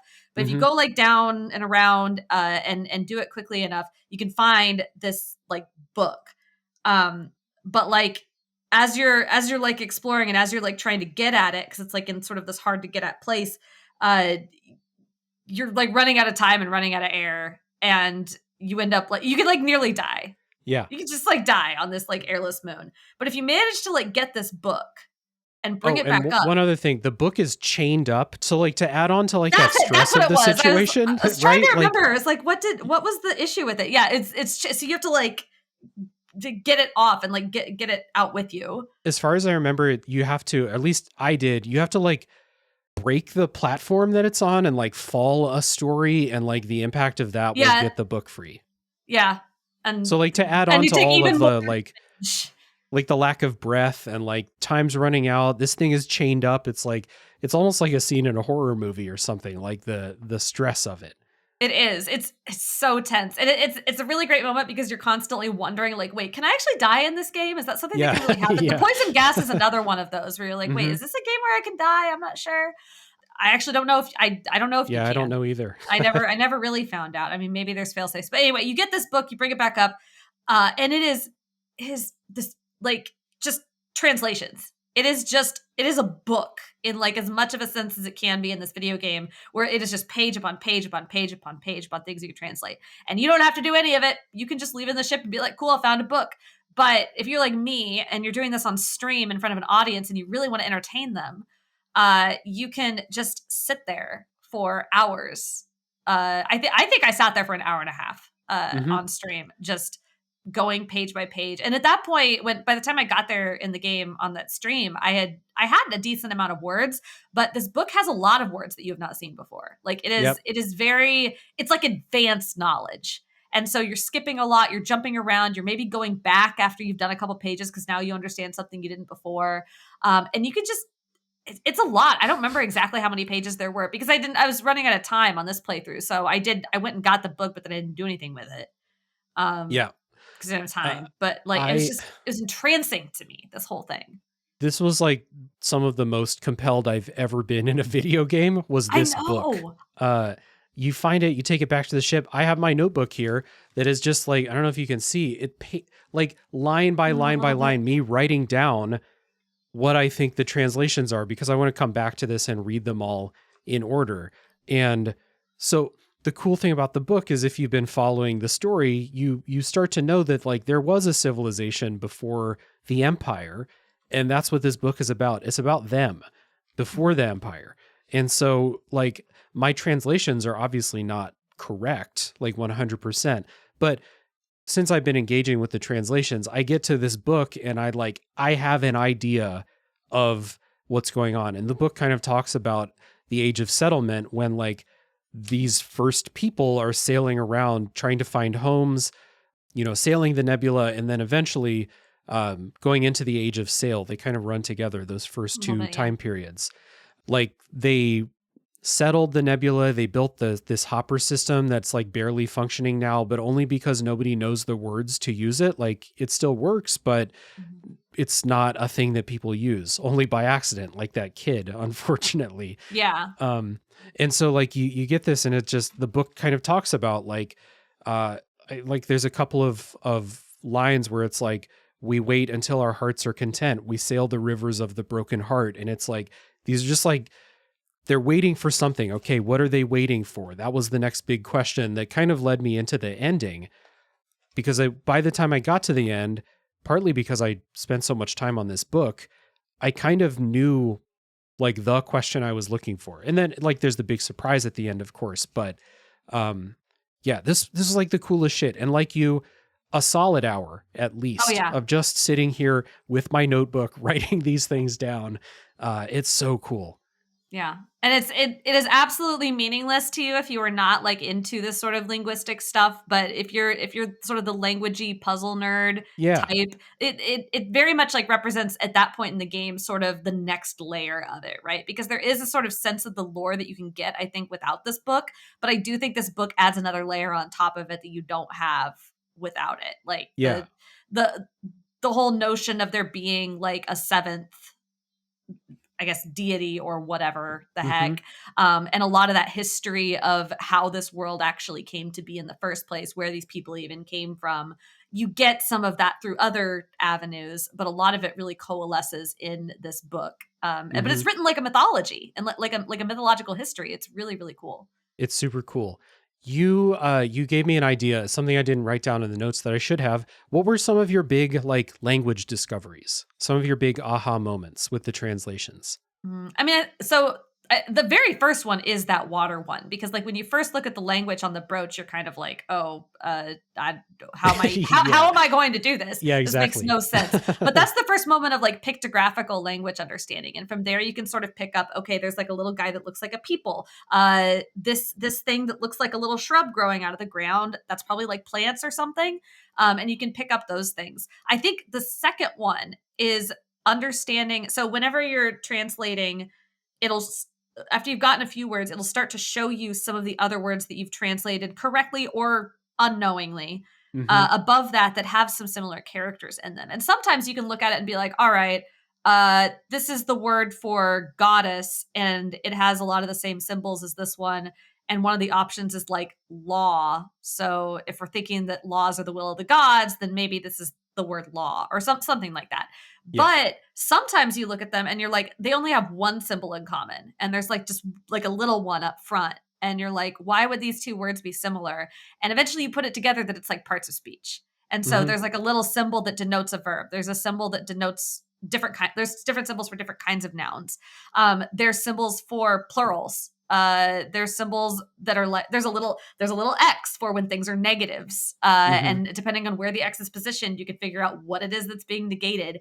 And then take it all together. I think the other big discovery for me is recognizing that longer words are just compilations of concepts. Mm-hmm. So putting I don't know, I'm trying to think of like a good example, but like Like, I don't know, like just one of the things I've been thinking about is like sailboat is like there's like the word I think there's like the word for river in there. yeah. So it's like you start to be like, oh, that thing means a place, that thing means a person. I know that word means river, and so you're like person, water, place, sailboat, maybe. Yeah, You I know, think like, I think there's one. I think it might be like the word for city or something, but mm-hmm, like it has like people and then like many in it or something, yeah, and that's like all the word. There's a bunch of like very simple building block concepts that you can learn, and then once you have all those, all you have to do is stick them together and then logic out. Okay, if I put these together, what concept is that explaining to me? And from there, right, and then you have the whole language. Literally from there, right. the only thing you have to do is make sure you have all your basic symbols down and you're done. Like you've got it. Mm-hmm. What was interesting about it is so I'm I won't claim to know German, but that was one of the language I dabbled in. And like German just generally is kind of famous for just smashing words and concepts together to form big super words. And so that was a concept that like I knew about languages, Also, I dabbled a tiny bit in Chinese, but I am fluent in Korean. In Korean words, a lot of them will mash together concepts. The word for fish in Korean is water, the word for water and the word for meat put together. And so that's fish. And so like That's that's awesome. I love that. yeah, it's a great word. It's why it's the example I use all the time. Love the creativity there. So like that concept is something that I knew about. And so that was another thing for me, realizing that I think the word for home is like, it has the word for place, it has the word for love, and it might have the word for person in it. So it's like, okay, that makes a lot of sense. We have this concept and it translates to home. Identifying what's a verb, what's an adjective, and what's a noun was a big thing too. Yeah. Because a lot of times your options at the bottom are not for verbs. It will be like the verb version, the adjective version, and then like two unrelated things. And if you know the symbol, you can pick the right one. Yeah. And that's super cool. The thing about this that helps is the parts of speech are all based on English, which makes sense, right? Yeah. So for native English speakers, we can pick up on, verbs, adjectives, things like that. And they kind of work the way that we do them in English too. Inkle has like talked about how they didn't localize this game because the translations would be impossible for native speakers of like not English. And just as we're recording, like a couple weeks ago, a group of modders translated it to Russian. And John Ingold was on Blue Sky just being like, this is a fucking miracle. Like, this is crazy that they were able to do this. Like, we didn't think that it was possible, but they did it. That's so cool. Super cool. I know the Chinese character for person. It's the same thing as the one in the game. And so like that was a freebie for me, but like you get a little bit of the basic, like, I think the one for place is like, it looks like a mountain. So like that wasn't too hard to figure out. But yeah, all these little micro discoveries, like the time that I figured out, like, this is what a verb is, I was like, holy shit, I got to flip through all my stuff. The symbol denoting a verb when taken by itself is just the word for do. Yeah. Yeah. So to come from that first moment, like you said, when you see the first translation and you're like, oh man, I don't have any fucking idea. And to get to that point at the end where you're like, oh, I know this, I know this, I know this. It's an adjective. And, this next word has that thing that means it's a negative version of this. To get to that point. That's good video gaming right there. It's really, really good and really, really smart. I love a language. Is Chants of Sennaar like similar in like puzzling out language? Yeah, I would say it's similar. The advantage, the differences are very much that in Chants of Sennaar, it's similar in that you're using context for a lot of these. So an example, the very first example you run into in the game, which I don't mind spoiling, sure. You will meet a character, they will raise their hand and they will say, and it'll be like a symbol. Wow, what could that mean? It's probably a greeting of some sort. And so you can figure out that that's a greeting based on the context. Okay. And so a lot of it in the beginning is just, okay, what kinds of what is happening around me right now? What kinds of things do these things look like? And you are slowly putting together a dictionary in your head. But Chants of Sennaar has multiple different languages in it. And so once you've learned the first one, you're then ascending to the second level of the tower where they use a different language. And you're trying to learn that next one based on the context, but then also based on what you know of the first language. And there are places in the game where you will find things that are bilingual. And so you're sort of able to put that together. But then also some languages use words that others don't. For instance, one society might have a religion that revolves around a deity and a bunch of words that involve that deity. And the other society doesn't know what that deity is at all. So they don't have any of those words. So there's a lot of that. But it's less complex. Because they're doing, I think, like six languages, 5 languages. I think it's 5. I don't remember, instead of 1. So there's less room for that complexity. But there are similar things happening with figuring out what the word for a person is, figuring out what I and you are, because those are big ones. I mean, even just knowing what pronouns, like being able to refer to oneself or refer to other people. Plurals and negatives are big ones too to sort of solve. So there's some verbs as well, figuring out the difference between a verb. There's one language in Chants of Sennaar that I won't get into, but it like the majority of the ones in Chants of Sennaar, like you can sort of figure out grammatically because they follow like similar cadence to English. But there's one language in there that does a really cool flip it on its head where it's like, no, actually, we're going to do grammar differently. And you like the majority of the puzzle of that language is figuring out, wait, how are they I understand what all these words mean separately. How are they doing grammar here? How does this even work? And it's really fun when that finally clicks. Hell yeah. I'm looking forward to it. I was basically just waiting until we do this and I can move on from Heaven's Vault. You can think about a different language. Yeah, think about a different language. Yeah. Or many different languages. So like getting to the end of Heaven's Vault. Yes. Are we going to talk about Awakening 6? Oh, shit. Yes. I think that is very important. Yes. Okay. You can skip that, apparently. Yeah, you can. Because for me to do it, I had to convince Oroi to leave Elbereth, which the first time I talked to her, she shut the door in my face because I was too like forward about trying to be friends again. And she was like, "No, fuck you. Get out of here." So I had to like mend that. I had to like sweet talk her. I had to like be like, "No, actually like this thing, you'd be really good at like puzzling out what this thing is and stuff like that." So is that how you did that too? That's how I did it on my second playthrough because I knew that I could. Okay. In your first playthrough, you didn't do it? No, I don't remember. I did Awaken 6 on my first playthrough. I cannot remember for the life of me how I did it. Okay. So it's possible that you don't need Oroi there, but that's how it was when maybe it was just, maybe I did have Oroi. It was 6 years ago. I don't remember what I did. So yeah, this opens up an entire can of worms beyond just the fact that you eventually awaken this empress that's inside the consciousness that's like buried underneath 6. You can use this hopper in a place called the Withering Palace to like remove 6 basically, or like flip-flop. Like 6 is there, but the empress is able to like take over. So that was fucking crazy just to see what happened. And then also all of the questions that it brings up about like, hey, how does any of this work?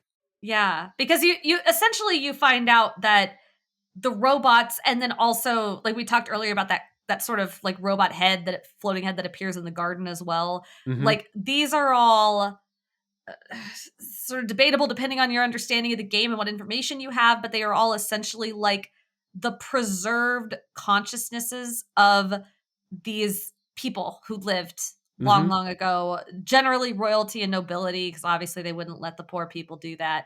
And they have preserved their mental state. I do think the game comes down on this is not actually like their souls or anything. Like these people are dead. Right. It's consciousness. Yeah, it's not like they're not, because there's definitely some ethical things going on here. Or it's emulation, I guess is a better word for it. It is emulation, but they are like they are real in that they react to you in real time. Like they're not they're not a recording. They're a recording in the sense that they're a recording of someone's like brain state at a certain time, but they are not a recording, and that it's not just like looping or something. And so you, through this very convoluted series of events that I absolutely thought on my first playthrough was the only way to play the game, you basically flip a switch and 6 is gone and you no longer have 6 anymore. Instead, you have this empress who is as big a jerk as Aliyah is. Oh, and it was so funny, like just watching them bicker as you fly through the nebula is really good. Like the way that I played it, Aliyah had fun just like sparring with AK as you fly. It's she's great. not gonna take that. This lady's not an empress anymore. Yeah. Ma'am, take a look at like what your situation is. You can't talk to me like that, okay? Yeah, but the empress is like, what is this poor doing talking to me? Yeah. It's incredible. It's been like, I forget like the exact timeline, but it's been like a long time since this empress was like alive in person. You learn she was the first empress. She was the one who took down the dominant civilization. I wrote it down somewhere in the notes. And then she was the one who overthrew the robots that were enslaving the people. And then she got obsessed with immortality and had herself put into this robot.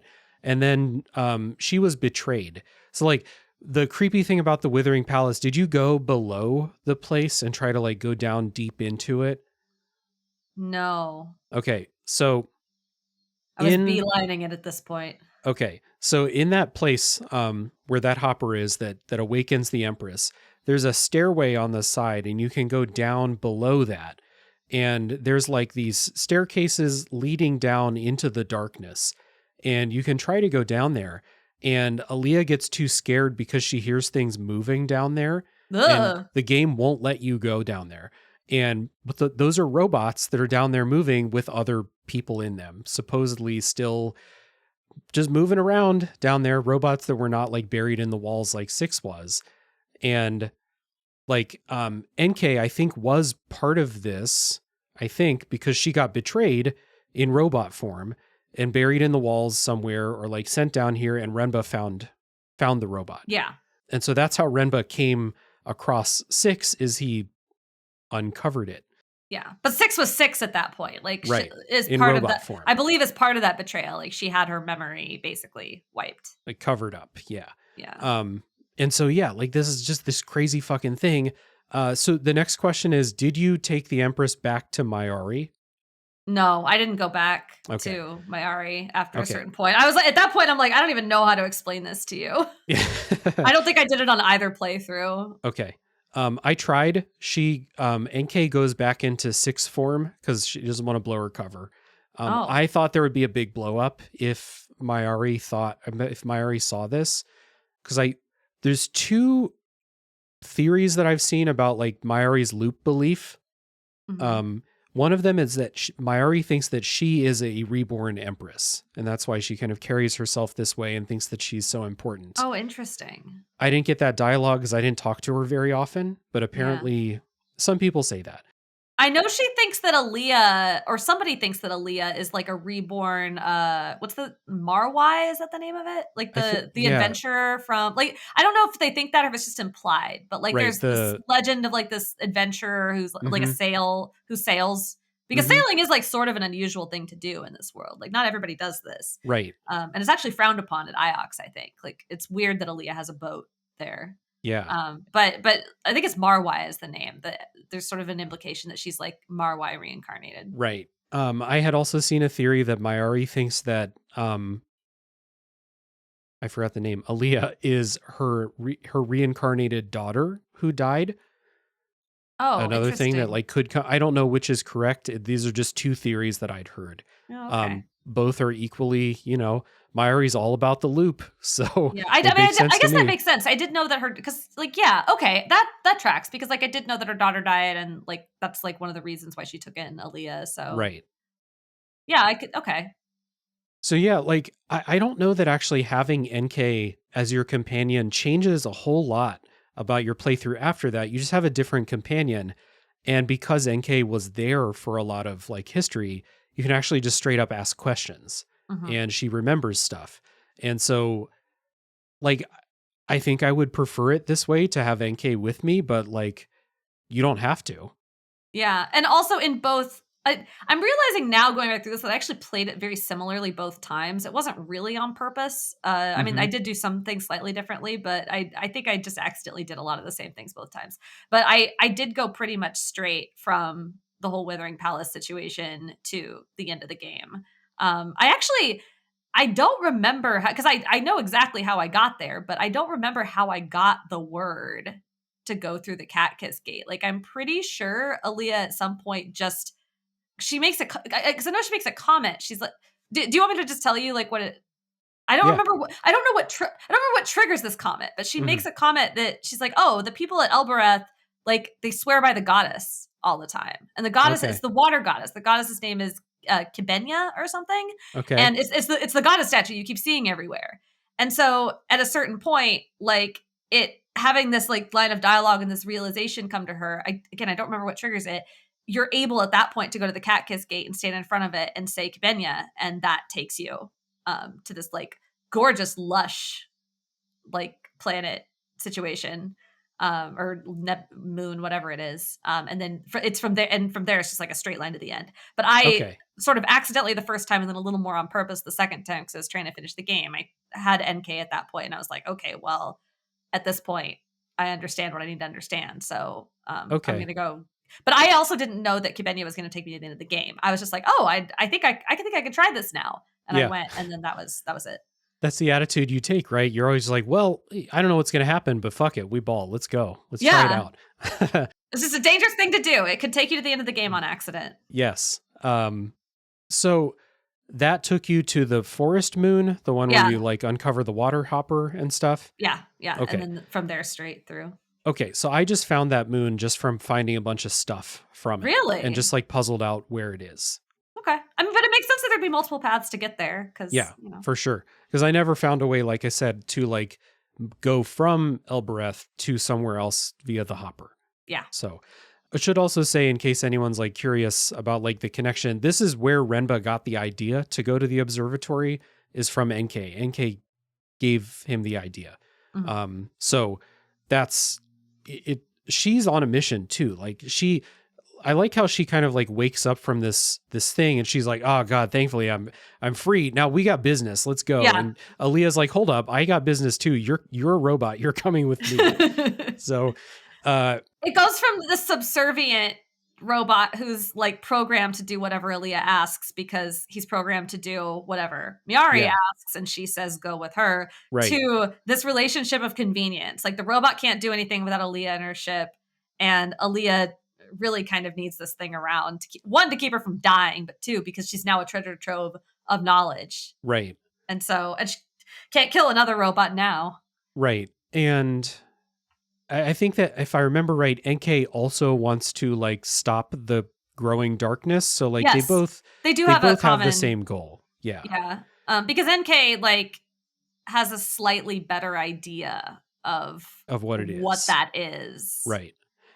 What it is wild. So I guess in my one playthrough and your two playthroughs, did we both create a river to go to the moon with Heaven's Vault by like, I think what I did was I covered up the hopper that's sending water to Iox. So I just like shut off their water to create a new river.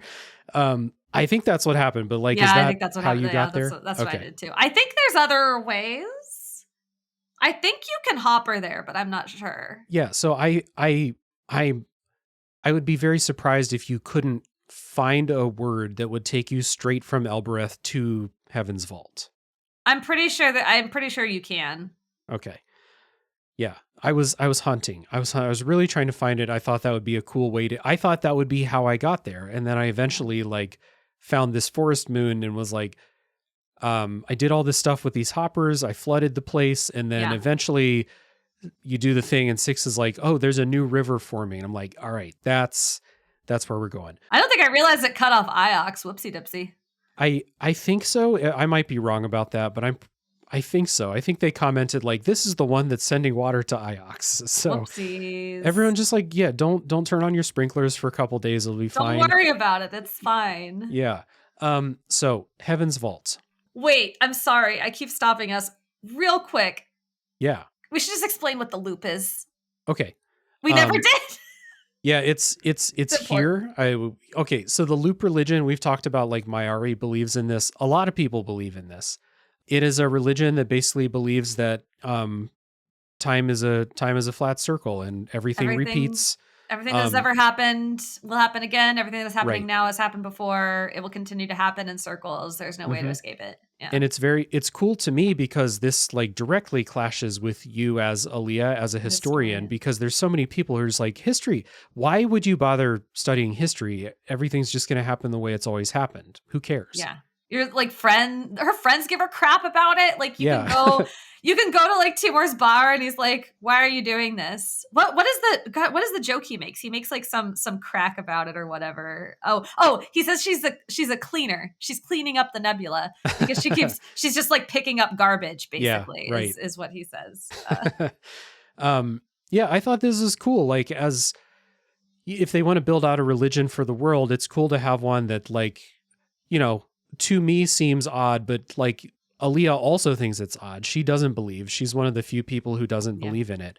I was never clear on if Huang is a believer or if he just like goes along with things so people will leave him alone so he can I study. think it's mostly that second one. Yeah. Huang is on board with like helping you out, but I think like when it comes time for like, I don't know, loop events or whatever they do, he's probably like, all right, yeah, I'll go. I'll make an appearance.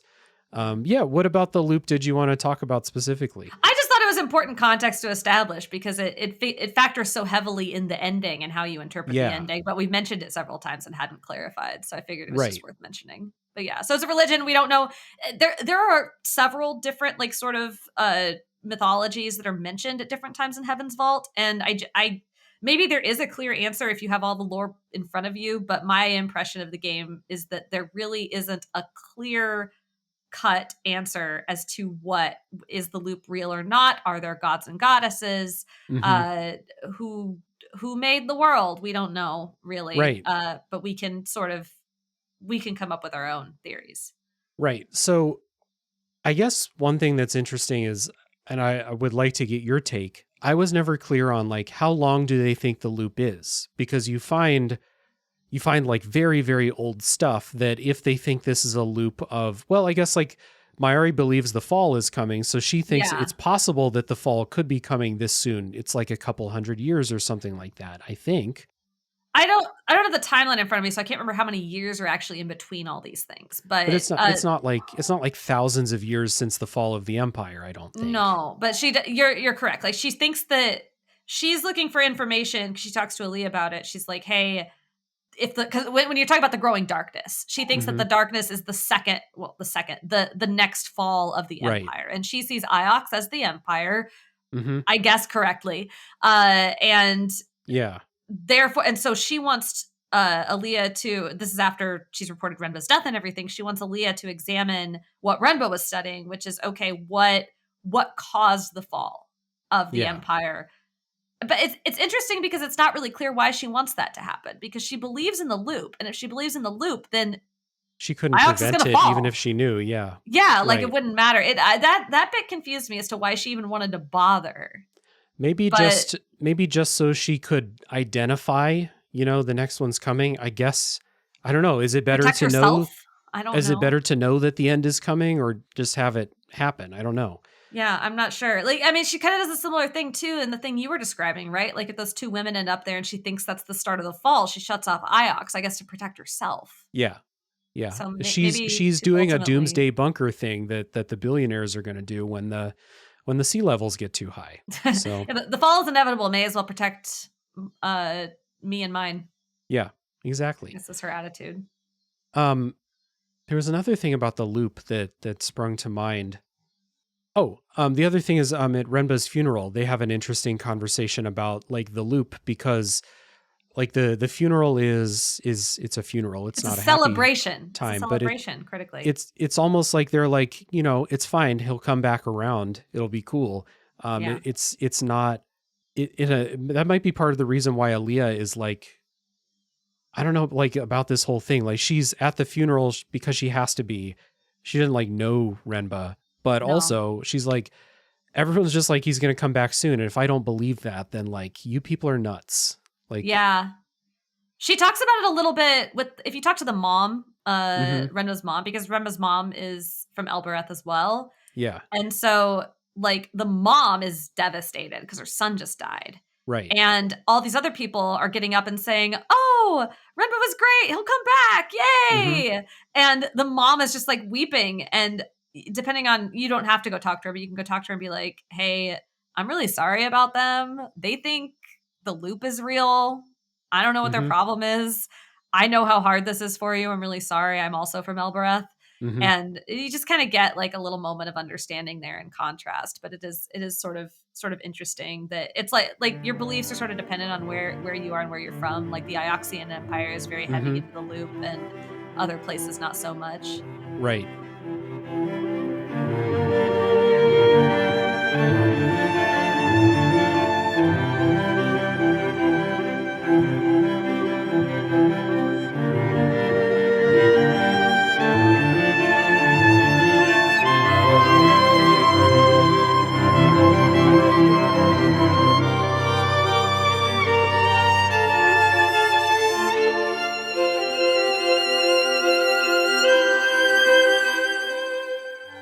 So the loop kind of comes into play with the ending. And the ending place, we didn't mention it, but the game starts in media res when you're arriving at Heaven's Vault, and Yes. I think you actually do translate, but I don't remember. But you go to the place where the translation that says Heaven's Vault is. And so like going back to that place at the end, like, is it a loop or is it in media res? Who knows? Great question. An interesting thing to note is the opening scene of the game has Six with you when you Right. go, but the Empress looks a little bit different. Right. And so maybe there's a version of this story where Six went with you. Right. There's definitely a version. I had wondered if they did that just for like if it is a loop thing, or they just hit it for spoilers. Like they didn't want you to immediately be like, hey, who was that? Why are they no longer my robot? You know? Yeah. I want to have this conversation, but I want to table it because I think it brings up questions about New Game Plus and what it all really means. And so but I really want to talk about this. It's really interesting. All right, let's do it. So Ludo narrative, baby. The ending, you get to Heaven's Vault as you've been searching for, and it's cool. You translate Heaven's Vault. You're like, we're finally here. You go inside. There's another translation that says the seventh god will swallow the world in darkness or something like that. And you're like, oh boy, what is, because it's bricked up. Like they sealed the place and you are unsealing it. So you're like, oh shit. Also, that river that you created to go there, it's a one-way river. So Aliyah is like, I'm going to die here, but I got to go. Yeah. And so you go in and, you go inside and it's this super sci-fi thing that you walk into and you're like, this is the high sci-fi part. Yeah, this is the high sci-fi part.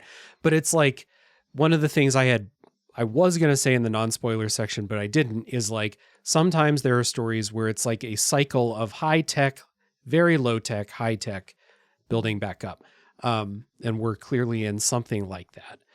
So the big thing that you find out toward the end, I want to know, when did you figure out that vault is not a noun, or is not a noun? Yeah, it's a verb. I did not figure that out in my first playthrough until here. Yeah, because I was still stumbling through the language. Obviously, I knew it going in on the second playthrough. But it's on the title screen the entire fucking time. And has the verb indicator. And it has the verb thing. If I didn't do it, obviously, but like if I had booted up the game and been like, let me take a crack at translating that. You would have I bet it says Heaven's Vault, but like, hey, there's the verb thing. Not me. So that was a big thing where it was like, Heaven's Vault, I'm going to get to Heaven's Vault. It's going to be a place with things inside of it. There's going to be a great treasure inside of Heaven's Vault that's going to help me stop the darkness. And it's not. It's a verb, to vault. Yes. What you find in there is a ship, a crashed, like a generation ship. Enormous, glowy. Right. It's like a big facility. There's a bunch of robots still moving around inside of it. And you make your way to the center and you talk to like the head AI thing. It takes the form of an eagle. It's the eagle that was like the symbol of the empire. That's where they got that eagle from. Yep. And you talk to it about what's going on here, and you find out the ship crashed here. The rivers came from this ship's energy source, whatever it is. That's what the rivers are. And what's happening is the rivers are slowly being drained to power up the ship to vault to a new place. So I'm probably skipping over some stuff, but eventually, did I skip over anything important before we get to the choice? I think, and it's some of this is like kind of pieced together from other pieces of lore that you get, but essentially what's going on here is this is like the origin of life in the nebula. Like, right. This is where the first people came from. Yeah, we don't really know where they came from before that, but it seems like what happened is they were all on the ship, like the first humans to come to the nebula, and the ship was trying to vault here, somewhere else, jump whatever through space, here, somewhere else. But something went wrong. Something did not go right, and it crashed here, and all of this water spilled out and made the rivers and whatever. It wasn't able to leave immediately, and so it sent these people out to go colonize the nebula so that they'd have a place to live while the ship figured its stuff out, right? So they could go again. And then clearly things have gone wrong, because nobody remembers that this was ever going to happen. Nobody has any idea about this. But that's like sort of a combination of what is told to you in there and then kind of what you piece together from other bits. Right. One of those things where like the ancient people had a mission, but it's been so long that the mission's been lost to time. Yeah. And that's what that book talks about when the people are talking about we sail until we hear from the seventh god or whatever. That's what they're doing. They're basically like, well, this is going to take a long time. We got to stay alive. So we colonize the place. We build the Hopper network. That was like the age of settlement, and the age of sail is basically these people and their civilization advancing while they just wait for the ship to power up. And there's been some talk throughout the game of like the rivers are drying up and things are a little bit worse than they used to be. And there are these places that rivers don't go to anymore, like this moon. And so that's what Renbo was trying to do, is like blast himself over here. And the station, you talk to the station AI and it says it's at 65% power. But basically Aliyah can flip a switch that will pull all the water in and allow the ship to vault. But doing so will kill all the people in the nebula because they won't have any more water. And so I think what it is the AI ethical core is like at like a paradox, and it can't make a decision either way. So you have to make the decision. And the first question to me, so the two decisions, there's three actually, but the two main ones are power up and vault and leave, or turn it off and release all the water back into the nebula. And basically like this will never work ever again. Yeah. Like it'll just continue. Like you can release all the water, but one, Aliyah's gonna die on this rock probably. You think so? Yeah. Yeah, because she doesn't really have a way out. And the nebula, life will continue in the nebula for a while. Right. But as opposed to there will be no escape, presumably, because if you depower the ship, like the Heaven's Vault could conceivably take some people. If anybody could ever get to it, it could take some people somewhere else where they could find life and have a new start. But because Aliyah's the only one here, Aliyah's the only one who's been able to figure out how to get here, and now she's stuck. Mm-hmm. She can either ensure life goes on for a little bit while longer, or she can, I guess, save herself and the robot. I don't know what good that would do, because unless she can find other people somewhere, she'll just eventually die too. Right. So before we get to what choice we made, I thought it was interesting that Aliyah asks the question, why do I have to make a decision so much? And you actually don't. You can just walk away. Nothing is keeping you there. You can just say, I'm not choosing. I'm just going to leave and go die outside, I guess. She can't leave.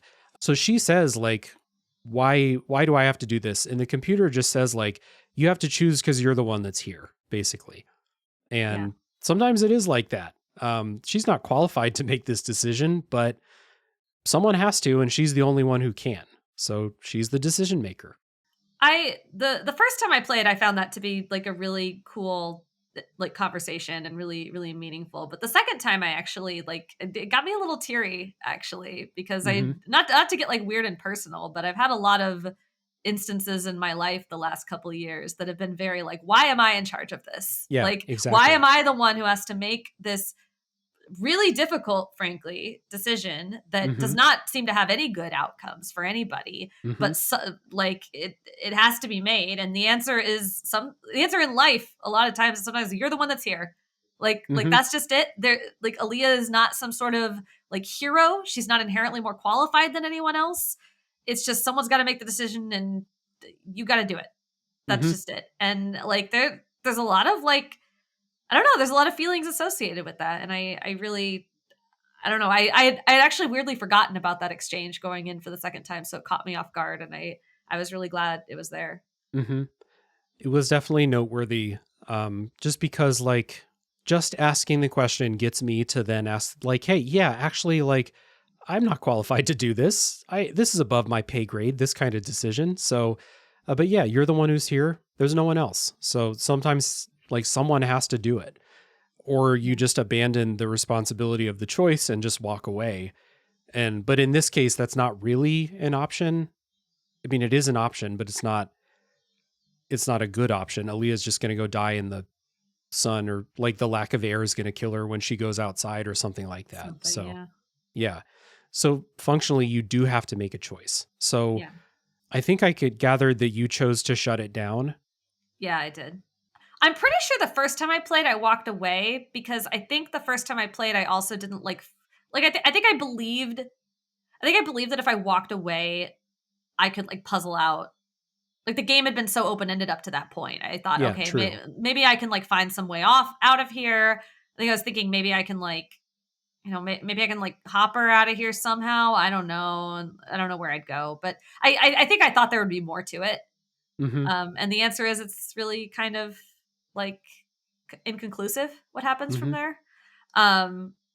But yeah, I released the water the second time around because my thought is like, I mean, life will go on at least for a while. Maybe Yeah. someone will figure something out. Like you Yeah. got to give people the chance. Yeah. Given the opportunity, like I didn't see any reason why me leaving and killing everybody, but also like, where are we going? Aliyah's by herself with a robot. Like What is she what gonna is life do? gonna, yeah, exactly. What's life gonna be like wherever they go? Unless they land somewhere that has more people, but what kind of people are they gonna be? They're not, are they gonna view me as like, are they gonna welcome me? Stuff like Yeah. that. So it was the same thought process that you said. Like, yeah, eventually, I think the ship says that like eventually entropy will cause the waterway system to fall apart, which Mhm. like, sure, that's going to take a long time. We got to give people the chance to, People are gonna have whole lifetimes. yeah. So you can think of it as like, we're going to give them the chance to like find a new way around it all. But even if they don't, it's not a decision that I can make to like basically take the chance to have full lives away from everybody. Even if it's doomed in the long run, that's better than just shutting it all off right now. Yeah. So that brings me to my question. I think that vaulting is clearly the worst of the two endings, but they did like, I trust Inkle to put this in as like a choice that they think is interesting. Why do you think someone would choose to vault? My knowledge of this game is incomplete. My impression is that there is the ship uh had some sort of higher directive, right? Mm-hmm. Like it had instructions to go somewhere specific or do something. And I don't know if that information is elsewhere in the game or even if it's not, if there's like something compelling enough there, but I could see there being like a level of trust and like, okay, this world that we've created is not what was intended. This is not going to work long term. I have to ensure the survival of humanity somehow. So I'm going to go ahead and vault, and hopefully the ship will accomplish its intended goal the second time. Mm-hmm. And that will ultimately even. I mean, yeah, it's like terrible to kill everybody by dehydration. I mean, that seems like a horrible moral thing to do, Yeah. probably. Yeah. But in the end, there's a chance that humanity might survive. I could see that being, I don't think I played the game in such a way where that was like an argument that I could reasonably make to myself ethically. Mm. But I'm curious. I mean, I haven't seen everything this game has to offer. Maybe it makes more sense. I think that's the way that you would have to rationalize it, that like you're giving humanity the slim but only chance at like long term survival. But I don't know how Aaliyah does that by herself, frankly, Right. knowing how human biology works. Right. You would have to, like you said, have the faith that this higher directive is going to take me to a place that has other humans on it. But also, like, I just checked the timeline. The crash for Heaven's Vault was almost 4,000 years ago. Yeah, like what's been going on since then? Right. So you might like go to the place that they were originally trying to travel to, and there's nothing there. It's got hit by an asteroid or something. Like, Yeah. who knows what's going on? So it's interesting. Different games will bring out, like different games asking this kind of ethical question will bring out two different types of responses. I think, have you ever played? No, I've not played. Okay. Deals with like this kind of the survival of humanity, even if it's like the tiniest thing. And like, even, I won't go too far. I think you should play it. It's very good. But that brought out the other side where like the tiniest sliver of hope is worth pursuing. Maybe it's because it's a lot more bleak than Heaven's Vault is. Like life as we know it in Heaven's Vault is still a life. It's a full life. Like, Yeah. even if there is an end date to it all, that you're dooming them to die to the hands of entropy, like they're still going to have lives, and there's still going to be the happiness for some people. Yeah, even the people in poverty on Yeah. Eldorath still have families, still Right. go to the bar after work and find Right. joy. Like The people on Mercy still have like their lives. They have their families. Well, I guess they don't have they have no children they can't for have some kids, so reason. maybe not them. They have the pigs. They have the pigs that speak the ancient language, and Yes. that is a life, I guess. So there's still value, even if there's an end date on here. Even if you believe that they'll never find a way to go somewhere else, they'll never invent jet fuel by themselves. Well, clearly, if Renba's any indication. Yeah. So just interesting. I couldn't imagine picking the vault ending, but I wanted to just kind of like see what would be the rationale.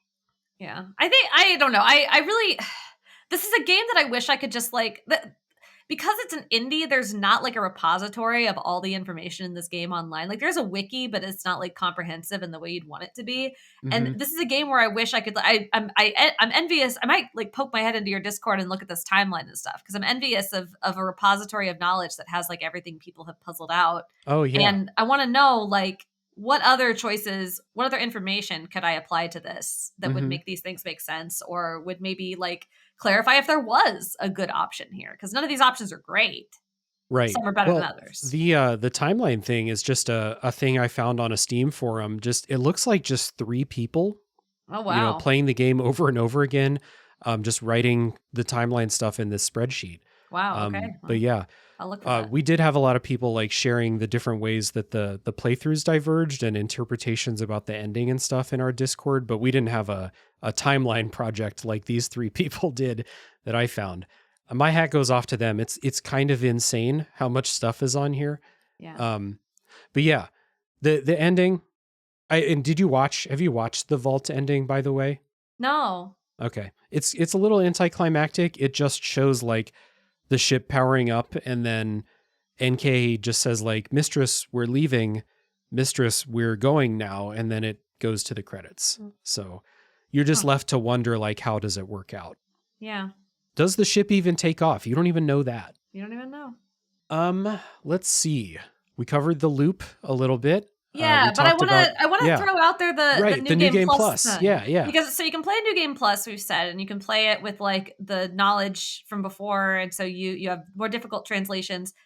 There are also other little changes from what I understand. I have not done a New Game Plus. I can't speak firsthand to any of them, but I've heard that there are like small changes throughout the game. The one that I've read is on your 3rd playthrough, I think. Aliyah's name will be Marwai instead of Aliyah, I think. What? That's what I read. I don't know if it's true. Correct me if I'm wrong. But there's like, apparently she can have a couple different names. Like I think she can have a different last name as well. And then there's other just like subtle changes in like the dialogue or in how the plot, like it all still goes to the same end. There's no like extra endings or anything, but there's just like little bits that are slightly different. And the implication, I think, of New Game Plus is it's trying to do some fun little Ludo narrative nonsense where it's like, is this the loop?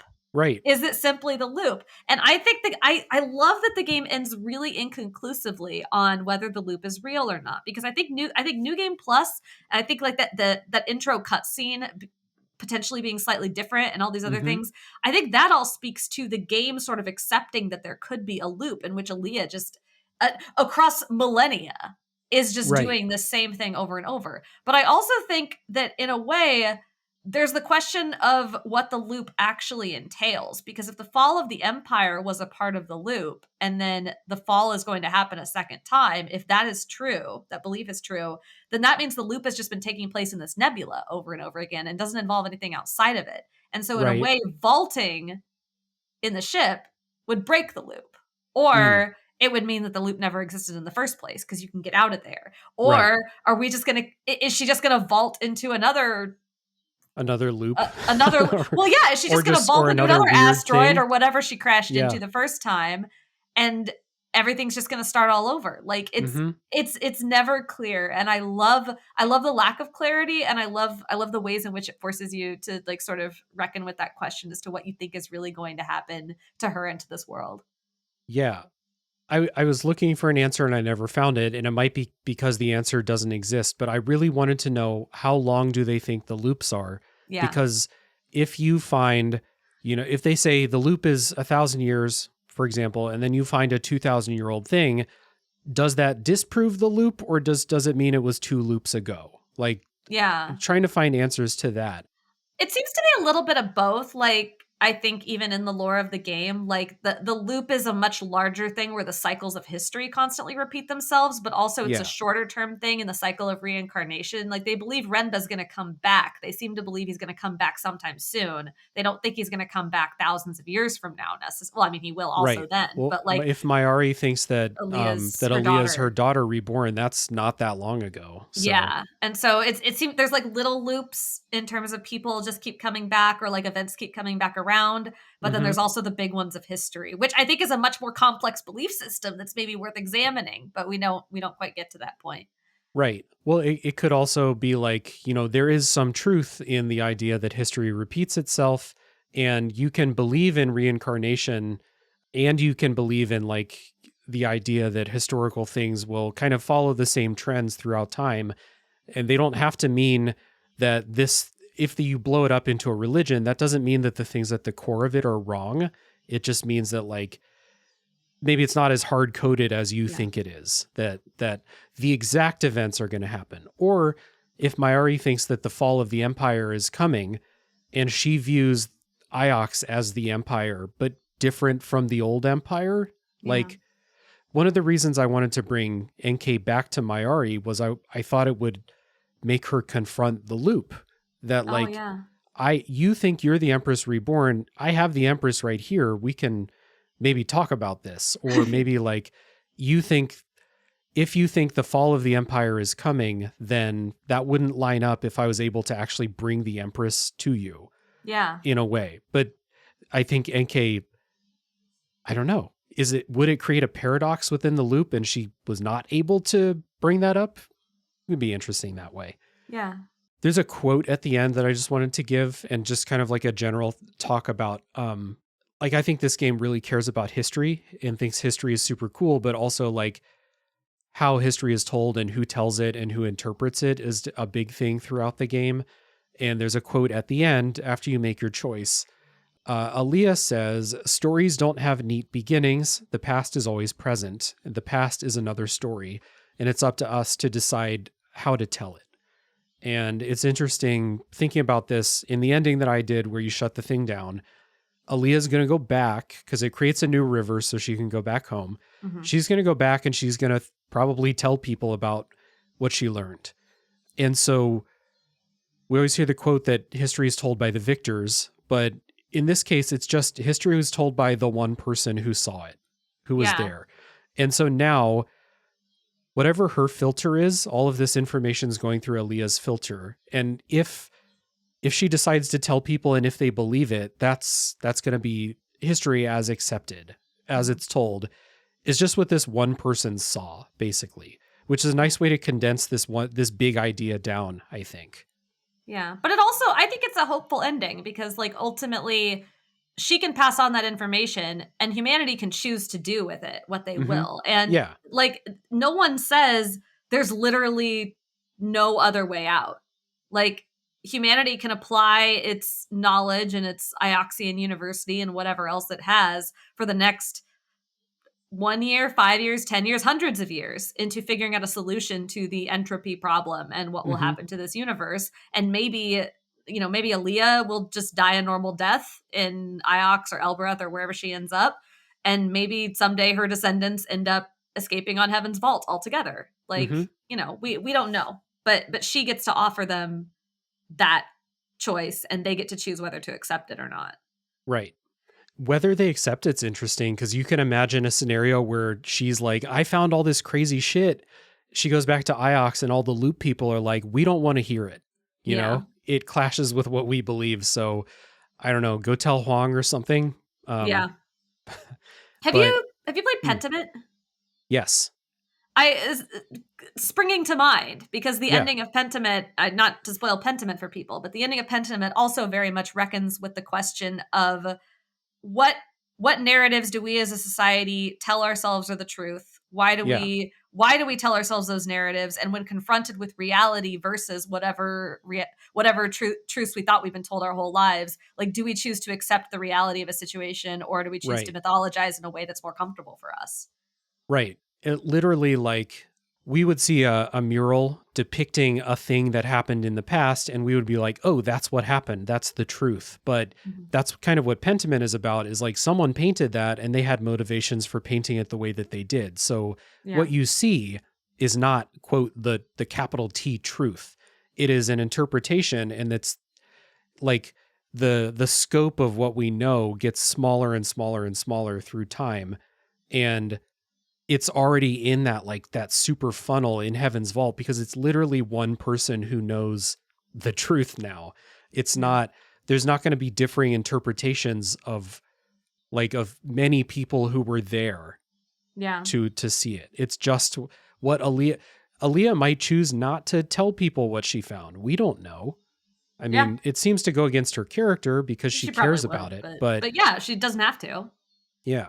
And there's, like, you see too the effects of this already, because you see, like, this sort of, there are religions built on these 6 gods, actually, not even really 7. Right. I mean, that's been distorted so much from the original truth, which is that, well, they're probably it seems like there probably weren't actually these gods, like they were something else related to the ship. But people at this point have adopted this other mythology around them for whatever reason. It might be because they show throughout the game that at least one of them has real power. Like, it can teleport you, it can talk to you. Like, that's real power. That's something worth building a religion around. So yeah, this ending and kind of the thought of, like, history being told by the one person who knows what they found, which is a small microcosm of, like, the bigger picture, got me thinking about, like, our modern age and what Metal Gear Solid 2 talked about, basically, about how literally everything is preserved. Everybody's thoughts are preserved now in our real world. And so will it be easier or harder to decipher the truth? Is the truth all of it? Heaven's Vault got me thinking about that again at the end. It's a good game. Good game, good conversation. Thank you so much for giving me so much of your time to talk about this game. Thanks for having me back. It's been a pleasure. Yeah. After that conversation, I'm having trouble wrapping up the podcast, but just get some deep strings going. Yeah, I need the music to play me out for sure. Thank you for coming back on the show. This has been really good. Hopefully people have enjoyed the spoiler section if they're here with us still. And I know that we probably talked about some stuff and you probably thought that's not how it went in my game, or I have a different interpretation of the ending. So again, I'll encourage people to join the Discord server, come chat about it, or, like, ping me on Blue Sky or something. Share your theories. I want to know what people think about this game. So I will put links in the show notes again to everything that Reb is doing. Investigative reporting. If there's a new Pokemon game, maybe you'll be on that. I believe I'm gunning for that. We'll see. Okay. Yeah. Looking forward to it. And then forgot the name of the podcast again. The Nintendo Voice Chat. The Nintendo Voice Chat. Sorry. A feature that was a joke for the longest time because there was no Nintendo Voice Chat, and then very recently has become a different kind of joke. When you first said it, I was like, "You're on the Nintendo Voice Chat with, like, the like the Piranha Plant camera and stuff on the Switch too." That's what it is now. Yep. Life imitates art. So links down in the show notes. You can check out all the good work. And thank you, everyone, for sticking around to the end. You're my hero. And tune in next week for the next game to come out of the backlog.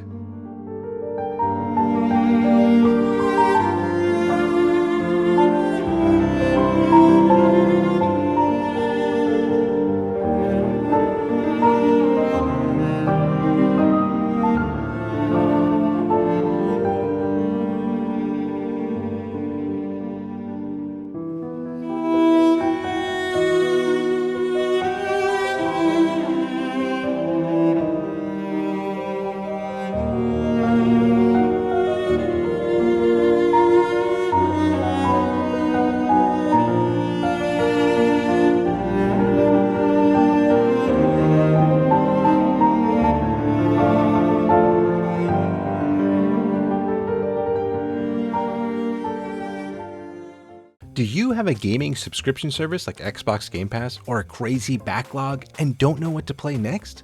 Well, 1H1D might be for you. Join me, Chris, and my college buddy Tom as we play a random game or a requested game for an hour and decide if it's worth playing past that hour.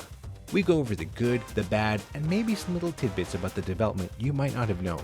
Got 30 minutes? Give us a try, and if you like it, throw us a 5-star review. Try something new. You never know what might be your next favorite game.